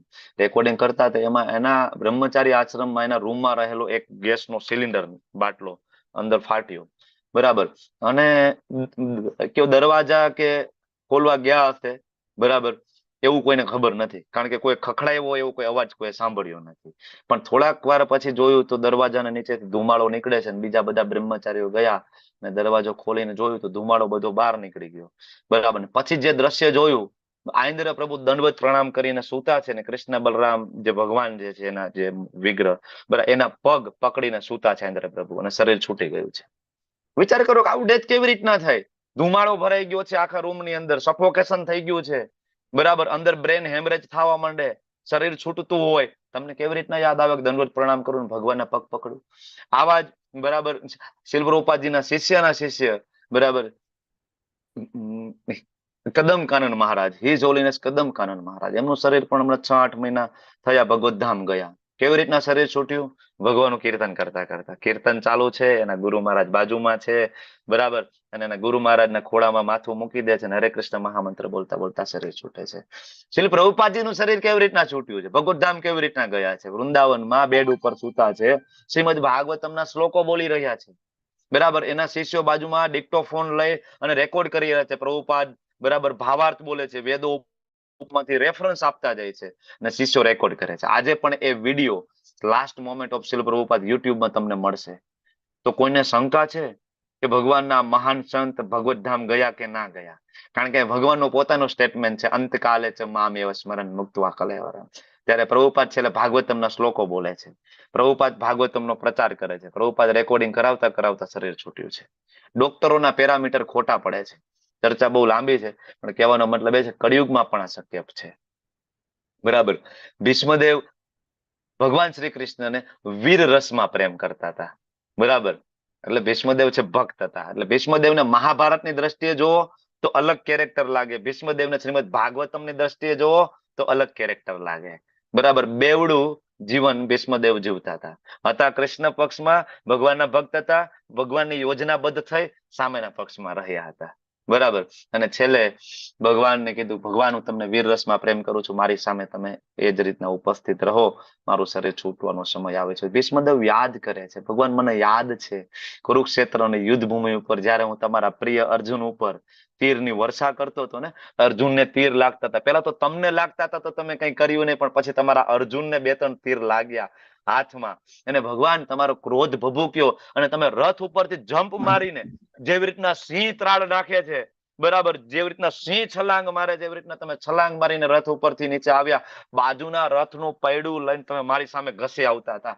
અર્જુન તમને રોકવા માટે પગ પકડી લીધા કે પ્રભુ તમે વચન આપ્યું છે કુરુક્ષેત્રના યુદ્ધ કરું, શસ્ત્ર નહીં ઉપાડું, અને તમે શસ્ત્ર ઉપાડશો તમારું વચન ભંગ થશે. ભગવાન કે વચન છોડ, મારા ભક્તને કોઈ હેરાન કરે તો હું એને બક્ષું નહીં, હું એને છોડીશ નહીં. બરાબર. અને ભગવાન કૃષ્ણ છે ઘસી જાય છે ભીષ્મદેવની સામે, અને ભીષ્મદેવ પ્રતિકાર નથી કરતા કે ના ભગવાન આવે છે તો હું બીજા 2-4 તીર છોડી દઉં, કદાચ એનું પૈડું નીચે પડી જાય હાથમાંથી. ભીષ્મદેવ ઓન ધ સ્પોટ ધનુષ ને બાણને સાઈડમાં મૂકીને નીચે બેસી ગયા, હાથ જોડીને ભગવાન બસ આ જ જોઈતું હતું. બરાબર, મારું તો કામ એટલું જ હતું, મારે તમને શસ્ત્ર ઉપાડવા છે. વાય? તો કે મારે તમારું એ સ્વરૂપ જોવું છે. વીર, મારો પ્રેમ વીર રસમાં છે.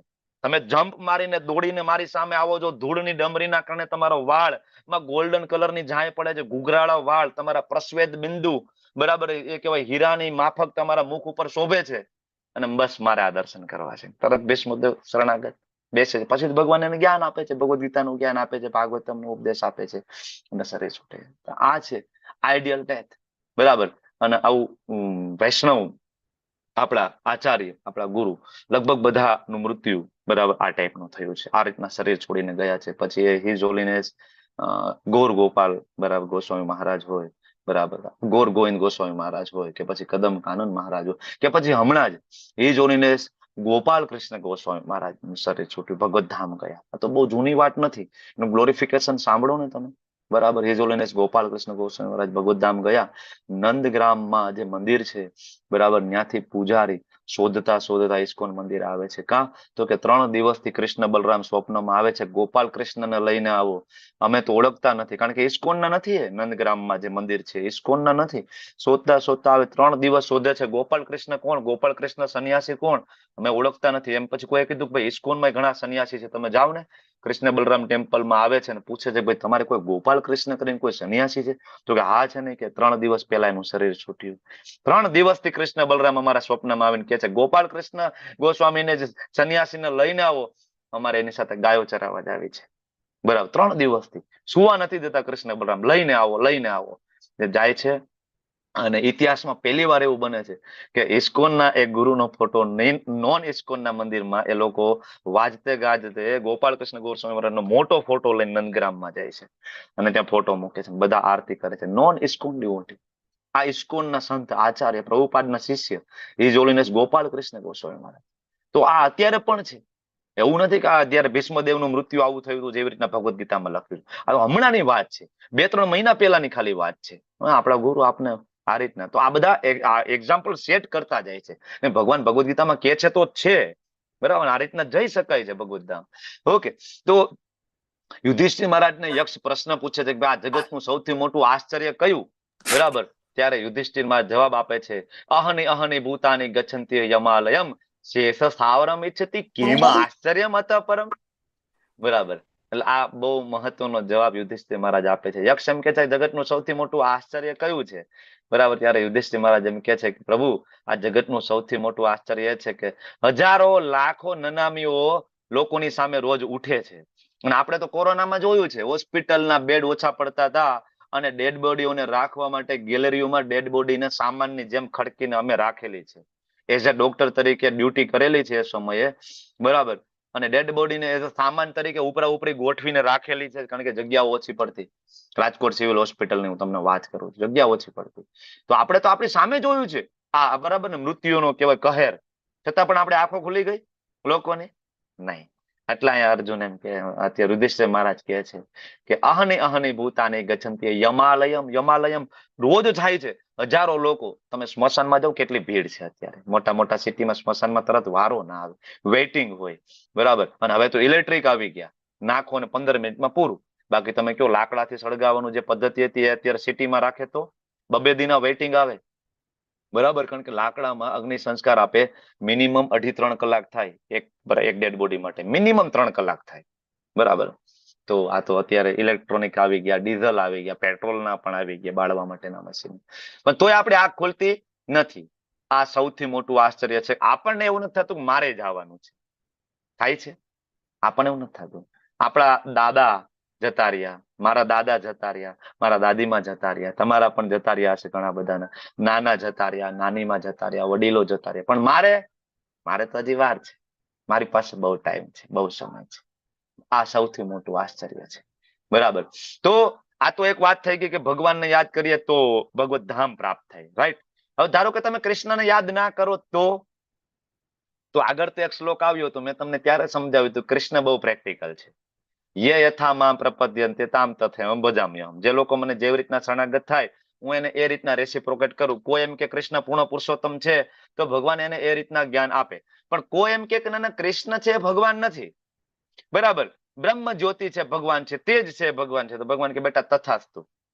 એવા મત અને પથમાં તને ઘુસાડી દઉં ને કે ન્યા જઈને તું કૃષ્ણ અને રામને ભૂલી જઈશ.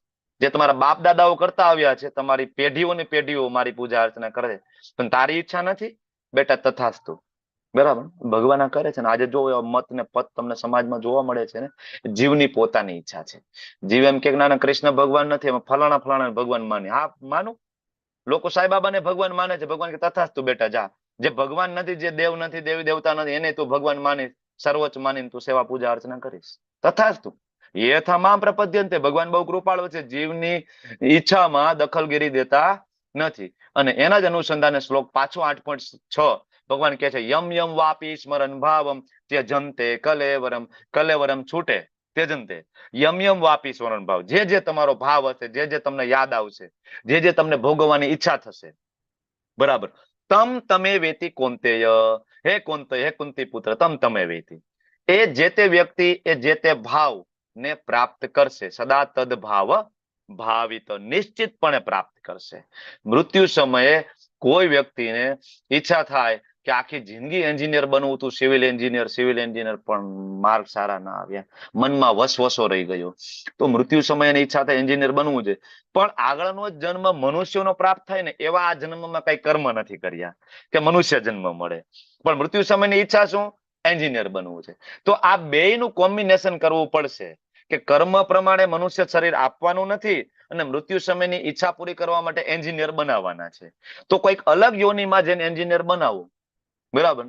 તો એવા ઘણા બધા સિવિલ એન્જિનિયર છે, પશુ પક્ષીઓ સિવિલ એન્જિનિયર છે, લકડખોદ છે સિવિલ એન્જિનિયર છે, બરાબર. સુગરીનો માળો આપણે વાત કરી તે શું છે, સિવિલ એન્જિનિયર છે, બરાબર. સાપનો દર તમે જુઓ, ઘણા બધાને એમ લીડર બનવું છે, આખી જિંદગી એમ થાય લીડર બનવું છે ભાઈ, એમ બહુ બરાબર, કેટલી બધી ચૂંટણી લડ્યા આપણે, પણ લીડર ના બન્યા, લીડર બનવું, શરીર છૂટી ગયું.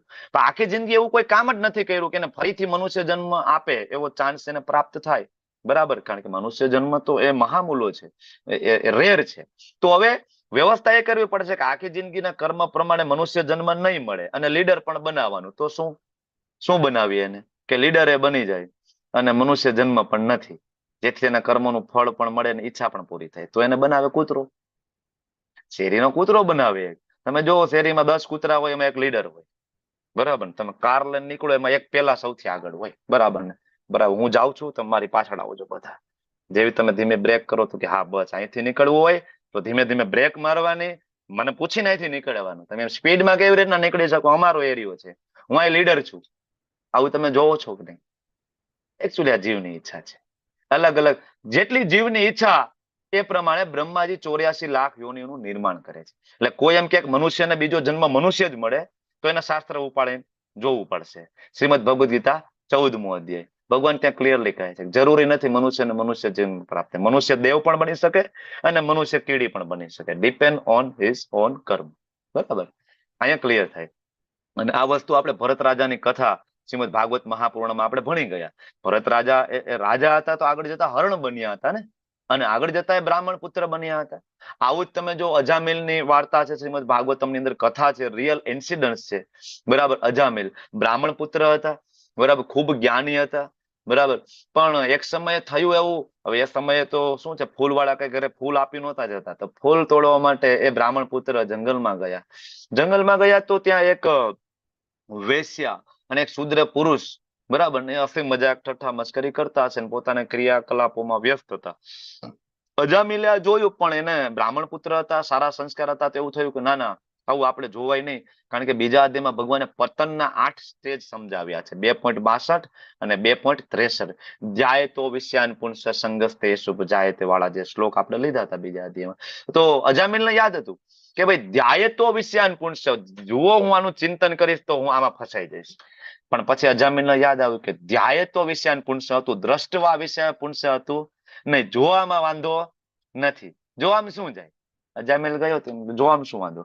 તો એને કુતૂહલ હતું, જાણવાની ઈચ્છા પૂર્વક ગયો, જોયું. વૈશ્ય અને જે પુરુષ, બરાબર, જે પોતાના નશામાં જે ક્રિયાકલાપ કરતા હતા, અજામિલે જોયું અને પછી દ્રષ્ટવાનું કન્વર્ટ, બરાબર, શેમાં થઈ ગયું? ધ્યાયતોમાં. પછી અજામિલને થયું કે ભાઈ આ શુદ્ર પુરુષ છે અને આ કેટલી સુંદર છે, આને લાયક નથી આ પુરુષ છે, આને લાયક તો હું છું, કારણ કે હું બ્રાહ્મણ પુત્ર છું, જ્ઞાની છું.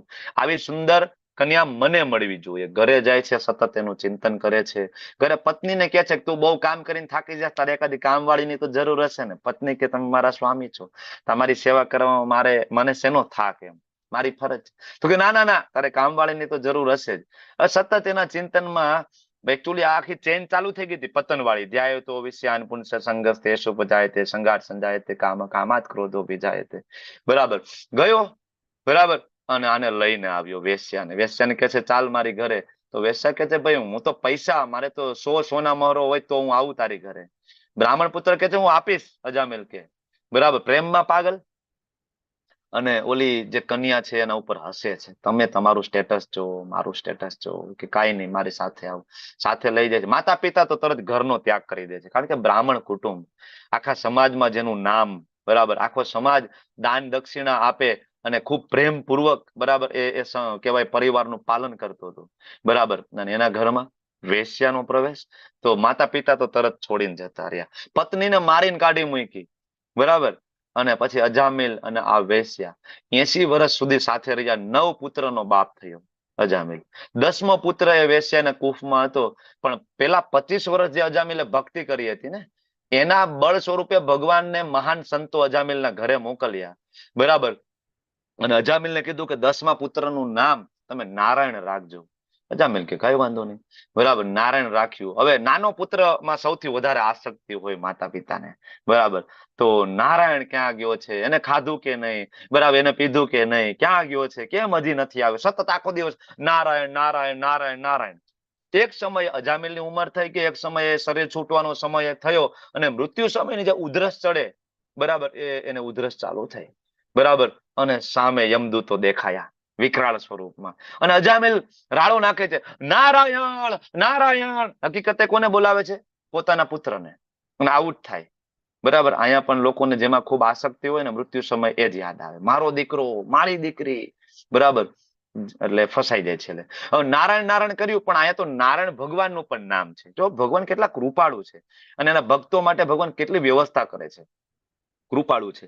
જેવા નારાયણ બોલ્યા ને તો તરત વિષ્ણુ દૂતો પ્રગટ થયા અને આ યમદૂતોને કહે છે ઉભા રહો, તમે આને લઈ જઈ શકતા નથી. તો કે કેમ? તમે અમને રોકવા વાળા કોણ? યમદૂતો કે આજ સુધી અમને કોઈ રોક્યા નથી, અમારા કામમાં કોઈ દખલગીરી નથી દીધી, તમે કોણ? અમે વિષ્ણુ દૂતો છીએ, તમને ખબર નથી? જ્યારે કોઈ જીવ મૃત્યુ સમયે નારાયણનું નામ લે છે, રામનું નામ લે છે, કૃષ્ણનું નામ લે છે, વિષ્ણુનું નામ લે છે, તો તમારા કાર્યક્ષેત્રમાં નથી, તમે કેવી રીતના લઈ જાવ? કે ભાઈ આવું તો અમને ટ્રેનિંગ આપી નથી, બરાબર. પછી તો એનો વચ્ચે સંવાદ થયો વિષ્ણુ દૂતો યમદૂતો વચ્ચે. યમદૂતો યમરાજ પાસે ગયા, યમરાજને કહે છે ભાઈ તમે અમારાથી કંઈક છુપાવ્યું છે. યમરાજ કે શું? તો કે અમારા કામમાં કોઈ દખલગીરી કરી શકે, તમને અમને કોઈ દી કીધું નથી કે અમને કોઈ રોકી શકે. તો કે તમને કોને રોકે? કે આવ્યા હતા, 4 હાથ હતા, શંખ ચક્ર ગદા પદ્મ. અને યમદૂત કે છે શું વાત કરો છો, ચતુર્ભુજ, શંખ ચક્ર ગદા પદ્મ? તો કે હા. એ કે કેટલા હતા? 3 હતા. કે વિષ્ણુ દૂતો છે, તમને વિષ્ણુ દૂતોના દર્શન થયા? તો કે હા. તો કે હું કહેતા તમને ભૂલી ગયો કે જે જીવ વૈષ્ણવ હોય, ગળામાં કંઠી હોય, તિલક હોય, ભગવાનનું નામ લેતો હોય, એ આપણા કાર્યક્ષેત્રમાં નથી, એ વિષ્ણુ દૂતોના કાર્યક્ષેત્રમાં છે, બરાબર. પછી વિષ્ણુ દૂતો અજામિલને લઈ નથી જતા, બરાબર, પણ અજામિલ ફરીથી શરીરમાં પ્રવેશ કરે છે એની આત્મા. અને પછી એ હરિદ્વાર જાય છે, ગંગા નદીના કિનારે ખૂબ નામ જપ કરે છે, અને પછી એ લેવલની પવિત્રતા, બરાબર, એ અર્જિત કરે છે. પછી ફરીથી વિષ્ણુ દૂતો આવે છે અને શંખ વગાડતા વગાડતા એને ભગવત ધામ લઈ જાય છે. તો અંતકાલે ચ મામેવ, મૃત્યુ સમયે તમને શું યાદ છે? અત્યારે વિચાર કરો કે આપણું મૃત્યુ આવે તો આપણે ઘણું બધું કેટલા બધા કામ યાદ આવી જાય. મારા દીકરાનું શું થશે, મારી દીકરી હજી નાની છે, આગળ જતા શું થશે, એના લગ્ન, એનું ભણતર, બરાબર, પોલિસી, બેંક બેલેન્સ, ઘણું બધું યાદ આવે ને. પણ શું યાદ કરવું જોઈએ? આ તાત્કાલિક થશે, અંતકાલે તમામ એવું. આખી જિંદગી ભક્તિ નહીં કરી હોય, છેલ્લે ભગવાન યાદ આવી જશે? Is it possible? નહીં પોસિબલ, ધેટ ઇઝ ઇમ્પોસિબલ. સામાન્ય 10મા 12માની પરીક્ષા આપવી હોય, 3 કલાકનું પેપર આપવું હોય ને, તો બાળક આખું વર્ષ મહેનત કરે, આખું વર્ષ મહેનત કરે. ત્યારે છેલ્લે 3 કલાક એને યાદ આવે. અને એ જરૂર નહીં, જો વ્યવસ્થિત એટેન્ટિવલી મહેનત કરી હોય તો એને યાદ આવે. બરાબર ને? તો અચાનક યાદ આવી જશે? નહીં આવે. આખી જિંદગી પ્રેક્ટિસ કરવી પડશે. બરાબર? તો કેવી રીતના થશે? તો ભગવાન કહે છે, તસ્માત સર્વેષુ કાલેષુ મામ અનુસ્મર યુદ્ધ છે. અર્જુન, મને યાદ કરો અને યુદ્ધ તો કરવાનું છે. ભગવાન ફરીથી મેઇન ટોપિક ઉપર આવી ગયા. કર્મ તો કરવાનું છે, યુદ્ધ તો કરવાનું છે. માતાઓએ કિચનમાં યુદ્ધ કરવાનું છે, પ્રભુજીઓએ ઓફિસમાં યુદ્ધ કરવાનું છે, બાળકોએ સ્કૂલ કોલેજમાં યુદ્ધ કરવાનું છે, માતાજીઓએ હવે ઓફિસ જાય છે, માતાજીઓ ઓફિસમાં યુદ્ધ કરવાનું છે, બિઝનેસમાં. આ બધા યુદ્ધ છે આપણા, અને આ કરવાના છે. અને આ કરતા પહેલા શું કરવાનું છે? તો કે તસ્માત સર્વેષુ કાલેષુ મામ અનુસ્મર. પેલા ભગવાનનું સ્મરણ અને પછી યુદ્ધ છે. આપણે ભગવાનનું સ્મરણ નથી કરતા, ખાલી યુદ્ધ કરીએ છીએ, એટલે ખરેખર યુદ્ધ બનીને રહી જાય છે. પછી સાંજે આપણે ઘાયલ થઈને ઘરે આવીએ છીએ ઓફિસેથી. બરાબર? પછી એ બધો ગુસ્સો પત્ની ઉપર ને બાળકો ઉપર ઉતરે છે. પછી દાંપત્ય જીવન બગડે છે, પારિવારિક સંબંધો બગડે છે. પણ જો સવારના 4:30 વાગે મંગલા આરતી એટેન્ડ કરી હોય, સવારમાં ભગવાનનું નામ જપ થયું હોય, તો આખો દિવસ ભગવાન યાદ રહે છે. એમાં કોઈ શંકા નથી. અમે લોકો રોજ સવારે 4:30 વાગે ઓનલાઈન મંગલા આરતી કરીએ છીએ. તમે લોકો પણ જો સમય મળે અને અનુકૂળતા હોય, જો ઉઠાઈ જાય, સ્નાન કરવાની જરૂર નથી. 4:30માં 5-10 મિનિટ પહેલા ઉઠી ગયા હોય તો બ્રશ કરીને મોઢું ધોઈ અને તમે મોબાઈલની સામે બેસો, સવારે સુંદર મજાના મંગલા દર્શન થશે. અમે બધા પણ તમને ત્યાં મળીશું. બરાબર? આપણા ગુજરાતી ભક્તો બધા સવારે 4:30 વાગે મંગલા આરતીમાં જોડાય, 4 વાગ્યાના જોડાઈ ગયા હોય છે. બરાબર? નામ જપ કરતા હોય છે અડધી કલાક સાથે મળીને. તો તમે લોકો પણ આવો, કારણ કે ભગવાન કહે છે, તસ્માત સર્વેષુ કાલેષુ મામ અનુસ્મર. મારું સ્મરણ કરો, મારા નામનું કીર્તન કરો, જપ કરો, પછી યુદ્ધ કરો. મય અર્પિત મનોબુદ્ધિ. તારું મન મને આપી દે, તારી બુદ્ધિ મને આપી દે. મામે વેશ્યસી અસંશય. જો આ કરીશું તો નિશ્ચિતપણે મામ, મને પ્રાપ્ત કરશો. એ જો બાજુનો ફોટો છે, ફોર્ડ કંપનીના માલિક છે. ખૂબ બિઝી પર્સન છે, તમને બધાને ખબર છે ને. ઓલ ઓવર વર્લ્ડમાં એની કંપનીઓ ચાલે છે, મલ્ટીનેશનલ કંપની. પણ છતાં જો એ સમય કાઢે છે, પતિ પત્ની બને, બરાબર ને, પ્રચાર કરે છે, માળા કરે છે, મંગલા આરતી, જપ, તપ, દાન, મંદિરની અંદર ડોનેશન, બધું કરે છે. આ કરવું જોઈએ. એ પાર્થ, જે મનુષ્ય મનને મારું સ્મરણ કરવામાં અભ્યાસ યોગ યુક્તેન ચેતસા ન અન્ય ગામીના. ચેતસા, ચેતના ક્યાં રાખવાની છે? ન અન્ય. કૃષ્ણ કહે છે અન્યમાં, મારામાં. બરાબર? પરમમ પુરુષમ દિવ્યમ. બરાબર? કોણ છે પરમમ પુરુષમ દિવ્યમ? ઈશ્વર પરમ કૃષ્ણ સચ્ચિદાનંદ વિગ્રહ. બ્રહ્માજી કહે છે ને. તો એ પરમ પુરુષ, પૂર્ણ પુરુષોત્તમ ભગવાન શ્રી કૃષ્ણમાં જે ધ્યાન કરે છે, જે ચિંતન કરે છે, નિશ્ચિતપણે મને પ્રાપ્ત કરે છે. ભગવાનનું સ્મરણ કરવું જોઈએ. કઈ રીતે કરવું જોઈએ? ભગવાન સર્વજ્ઞ છે, ભગવાન પુરાતન છે, ભગવાન નિયંતા છે, સૂક્ષ્મથી સૂક્ષ્મ છે, બધાના પાલન કરતા, ભૌતિક કલ્પનાથી પરે, અચિંત્ય. અને ભગવાન એક વ્યક્તિ છે. બરાબર? ભગવાન અચિંત્ય રૂપમ. ભગવાનનું રૂપ છે. ભગવાન નિરાકાર નથી, ભગવાન જ્યોતિ નથી, ભગવાન તેજ નથી. તેજ અને જ્યોતિ ભગવાનના શરીરમાંથી નીકળતો પ્રકાશ છે. બરાબર? બ્રહ્મ જ્યોતિ ભગવાનના શરીરમાં નીકળતો પ્રકાશ છે. તો ભગવાનને આ રીતના યાદ કરી શકાય. અને આ રીતના જયારે યાદ કરશું, અનન્ય ચેતના આપણી ભગવાનમાં છે. સતતમ યો મામ સ્મરતિ. જે મને સ્મરણ કરશે, મને યાદ કરશે, તસ્ય અહમ સુલભ પાર્થ. અર્જુન, એના માટે હું સુલભ થઈ જાઉં છું. એને હું મૃત્યુ સમયે યાદ આવું છું. અને ઇવન એને ના યાદ આવે ને અર્જુન, તો હું પોતે એની સામે ઉપસ્થિત થઈને એને યાદ કરાવું છું. તસ્યા અહમ સુલભ પાર્થ નિત્ય યુક્તસ્ય યોગીન. હમણાં એક સરસ મજાનો એક વિડીયો ઇસ્કોન ડિવોટીના એક માતાજી ICU માં એડમિટ હતા અને કહેવાય મૃત્યુની એકદમ નજીક છેલ્લા છેલ્લા શ્વાસ ચાલતા હતા અને એ જ સમયે ખબર ને એ લોકોને પણ ખબર નહોતી. બરાબર, લોકલ ઇસ્કોન ડિવોટીસ ત્યાં પહોંચી ગયા, હાથમાં ફોટો છે, બરાબર, હાથમાં પ્રસાદ છે, ભગવાનને અર્પણ કરેલા ફૂલ અને માળા આ લઈને ત્યાં પહોંચી ગયા. ખબર કાઢવા માટે અમે આવ્યા છીએ, આમ કરીને આવ્યા. બરાબર, ત્યાં જઈને માતાજીને હાર પહેરાવ્યો.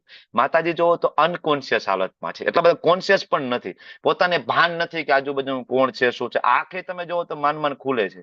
અને જ્યારે ભગવાન, બરાબર, રાધા ગોવિંદનો ફોટો સામે મૂકવામાં આવે છે તો માતાજી તરત જ બે હાથ ઊંચા કરી અને ભગવાનને જોઈને પ્રણામ કરે છે. વિડીયો હમણાં મેં જોયો, મેં બધાને બતાવતો હતો ઘરે પણ. બરાબર, આ રીતના કહેવાય ભગવાનને પ્રણામ કરે છે અને એક ક્ષણે બરાબર બે હાથ એના પડી જાય છે અને આંખ બંધ થઈ જાય છે. તો તસ્યા આમ સુલભ પાર્થ, ભગવાન કહે છે હું વ્યવસ્થા કરું છું, યુ ડોન્ટ વરી. આખી જિંદગી જયારે ભગવાન ની આપણે સેવા કરીએ છીએ તો ભગવાન વિલ ટેક કેર. આપણે એના ઉપર છોડીને ભગવાન હંમેશા, પણ આપણે તો ભગવાન પાસે જવાની ઈચ્છા જ નથી થતી. શું કામ? તો કે બહુ મજા છે, બહુ આનંદ છે. બરાબર, પણ આ બનાવનારા શું કે છે? તો કે મામુ પેત્ય પુનર્જન્મ દુઃખાલયમ અશાશ્વતમ. જગત કેવું છે? દુઃખાલયમ. તમને એવું લાગે છે જગત દુઃખાલયમ છે કે સુખ છે અહીંયા? હે, જો સુખ હોય તો રવિવારની શું કામ રાહ જોવો છો? સુખ હોય તો રજાની શું કામ રાહ જોવો છો? સુખ હોય તો સારું પાત્ર મળે ને એની સાથે સુખી થઈ જશે, આ શું કામ કામના કરો છો? સુખ હોય તો પૈસાની કામના શું છે? પૈસા મળી જાય પછી સુખી થઈ જાય.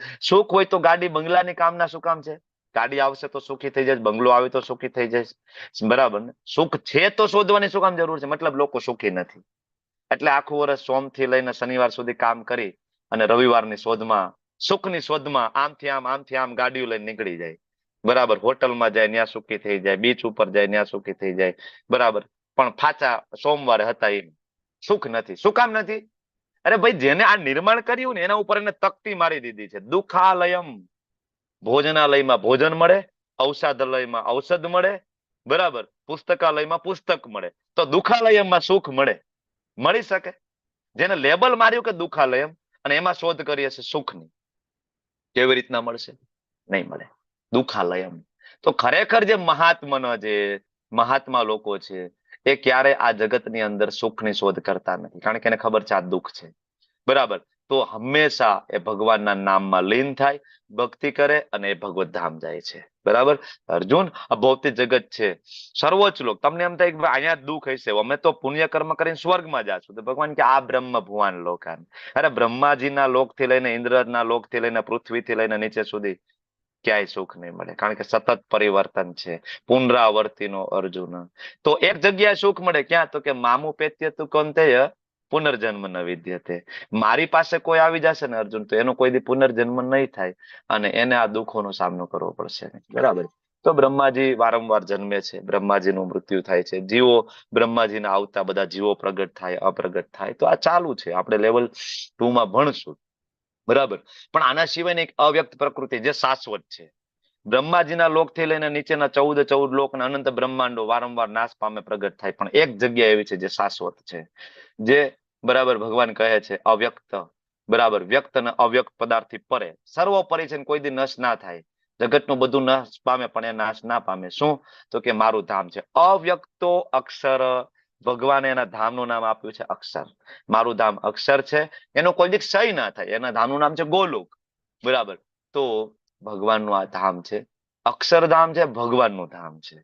કોઈ એમાંથી શબ્દ ઉપાડી લે અને પોતાના કોઈ ગુરુને એમ કહી દે કે ભાઈ અમારા ગુરુનું ધામ છે.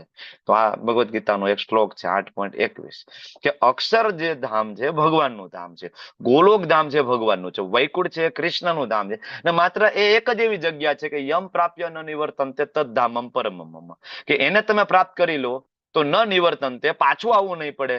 અને એવું ધામ કૃષ્ણ કહે છે મારું છે, બીજા કોઈનું પણ નથી. એટલા માટે તમારા અને મારા વડવાઓ ગયા અને જે પિંડદાનની વિધિ થઈ અને જે ભૂદેવ, જે બ્રાહ્મણ દેવતા તમારે ત્યાં શ્રાદ્ધની વિધિ કરવા માટે આવ્યા 3જા વર્ષે, એને શ્રાદ્ધ કર્યું ને તો તમે નિરખીને જોયું હોય તમને ખબર પડશે કે બ્રાહ્મણ ભૂદેવ ભલે શિવજીના ભક્ત હોય, તમારું આખું ઘર ભલે દેવી દેવતાઓનું ભક્ત હોય, પણ તમારા બાપ દાદાના જે શ્રાદ્ધની વિધિ થઈ ને એ ભગવાન વિષ્ણુને આધીન સેન્ટરમાં રાખીને થઈ છે. ભગવાન વિષ્ણુ વગર શ્રાદ્ધની વિધિ થાય નહીં. કોઈ પણ બ્રાહ્મણોને પૂછો, સેન્ટરમાં ભગવાન વિષ્ણુ છે. કારણ કે મુક્તિ દદાતી ઇતિ મુકુંદ, મુક્તિ છે મુકુંદ આપી શકે, ને મુકુંદ એટલે કૃષ્ણ, એટલે વિષ્ણુ. બરાબર, તમે માનતા હોય કે ના માનતા હોય, તમે આ વિધિ કરાવતા હશો તો જુઓ સેન્ટરમાં કોણ છે, કોને આધીન વિધિ થાય છે, મુક્તિ આપવા માટે જવાબદાર કોણ છે. બરાબર, તો આ સમજી લઈએ તો આપણે પણ ભગવત ધામ જઈશું. બરાબર, રાજા કુલશેખર કહેતા કે પ્રભુ અત્યારે શરીર સારું છે, અત્યારે જ લઈ લો ને. બરાબર, છેલ્લે છેલ્લે એવું થાય કે ગળું કપથી ભરાઈ જાય, તમે યાદ ના આવો તો. બરાબર, રિસ્ક છે ને. બરાબર, તો તમને એવું લાગે છે આ જગત દુખાલયમ છે, કઈ મજા મજા છે? બરાબર, આ જગત દુખાલયમ છે. આટલી બધી આપણે વાત કરી, ભક્તિની ચર્ચા કરી, મેં કીધું કે ભક્તિ યોગ શ્રેષ્ઠ છે, વેદો વાંચવાની જરૂર નથી, જો કારણ કે આપણી લાયકાત પણ નથી. બરાબર, યજ્ઞથી નહીં પ્રાપ્ત થાય, દાન કરવાથી ભગવાન નહીં પ્રાપ્ત થાય. બરાબર, કળિયુગમાં, કારણ કે કલિયુગ કેવલ નામ આધારા. તો ભગવાન પોતે કહે છે કે ભક્તિ એટલે શું છે? ભક્તિમાં બધું જ કમ્બાઈન છે. વેદેશુ યજ્ઞેશુ તપસુ ચેવ દાનેશુ યત પુણ્ય ફલમ પ્રદિષ્ટમ અત્યંતિ તત્સ્વરમ ઇદમ વિદિત્વા યોગી પરમ સ્થાનમ ઉપેતિ ચાદ્યમ. કે વેદો વાંચવાથી જે ફળ મળે તે, યજ્ઞ કરવાથી જે ફળ મળે તે, તપસુ તપ કરવાથી ફળ મળે તે, દાનેશુ દાન કરવાથી જે ફળ મળે તે, યત પુણ્ય ફલમ પ્રદિષ્ટમ અત્યંતિ તત્સર્વમ ઇદમ વિદિત્વા. આ બધા દ્વારા જે ફળ મળે એના કરતા પણ એક ઉચ્ચ કક્ષાનું જે ફળ મળે, જેમાં આ બધા ફળ કમ્બાઈન છે, એ કયું? યોગી. કયો? તો કે ભક્તિ યોગી. કારણ કે યોગીની વ્યાખ્યા 6.47 માં ભગવાને પોતે આપી દીધી કે યોગી એટલે શું? તો યોગી પરમ સ્થાનમ ઉપેતિ ચ અધ્યમ. યોગી ભગવાનનો જે ભક્ત છે એ સૌથી ઉપરના સ્થાન ઉપર બિરાજમાન થાય છે. બરાબર, વાંછા કલ્પતરુભ્યશ્ચ કૃપા સિંધુ એવ ચ પતિતાનામ પાવનેભ્યો વૈષ્ણવેભ્યો નમો નમઃ. અનંત કોટી વૈષ્ણવ વૃંદ કે જય, શ્રીલ પ્રભુપાદ કે જય, ગુરુ મહારાજ की जय. हरे कृष्ण हरे कृष्ण.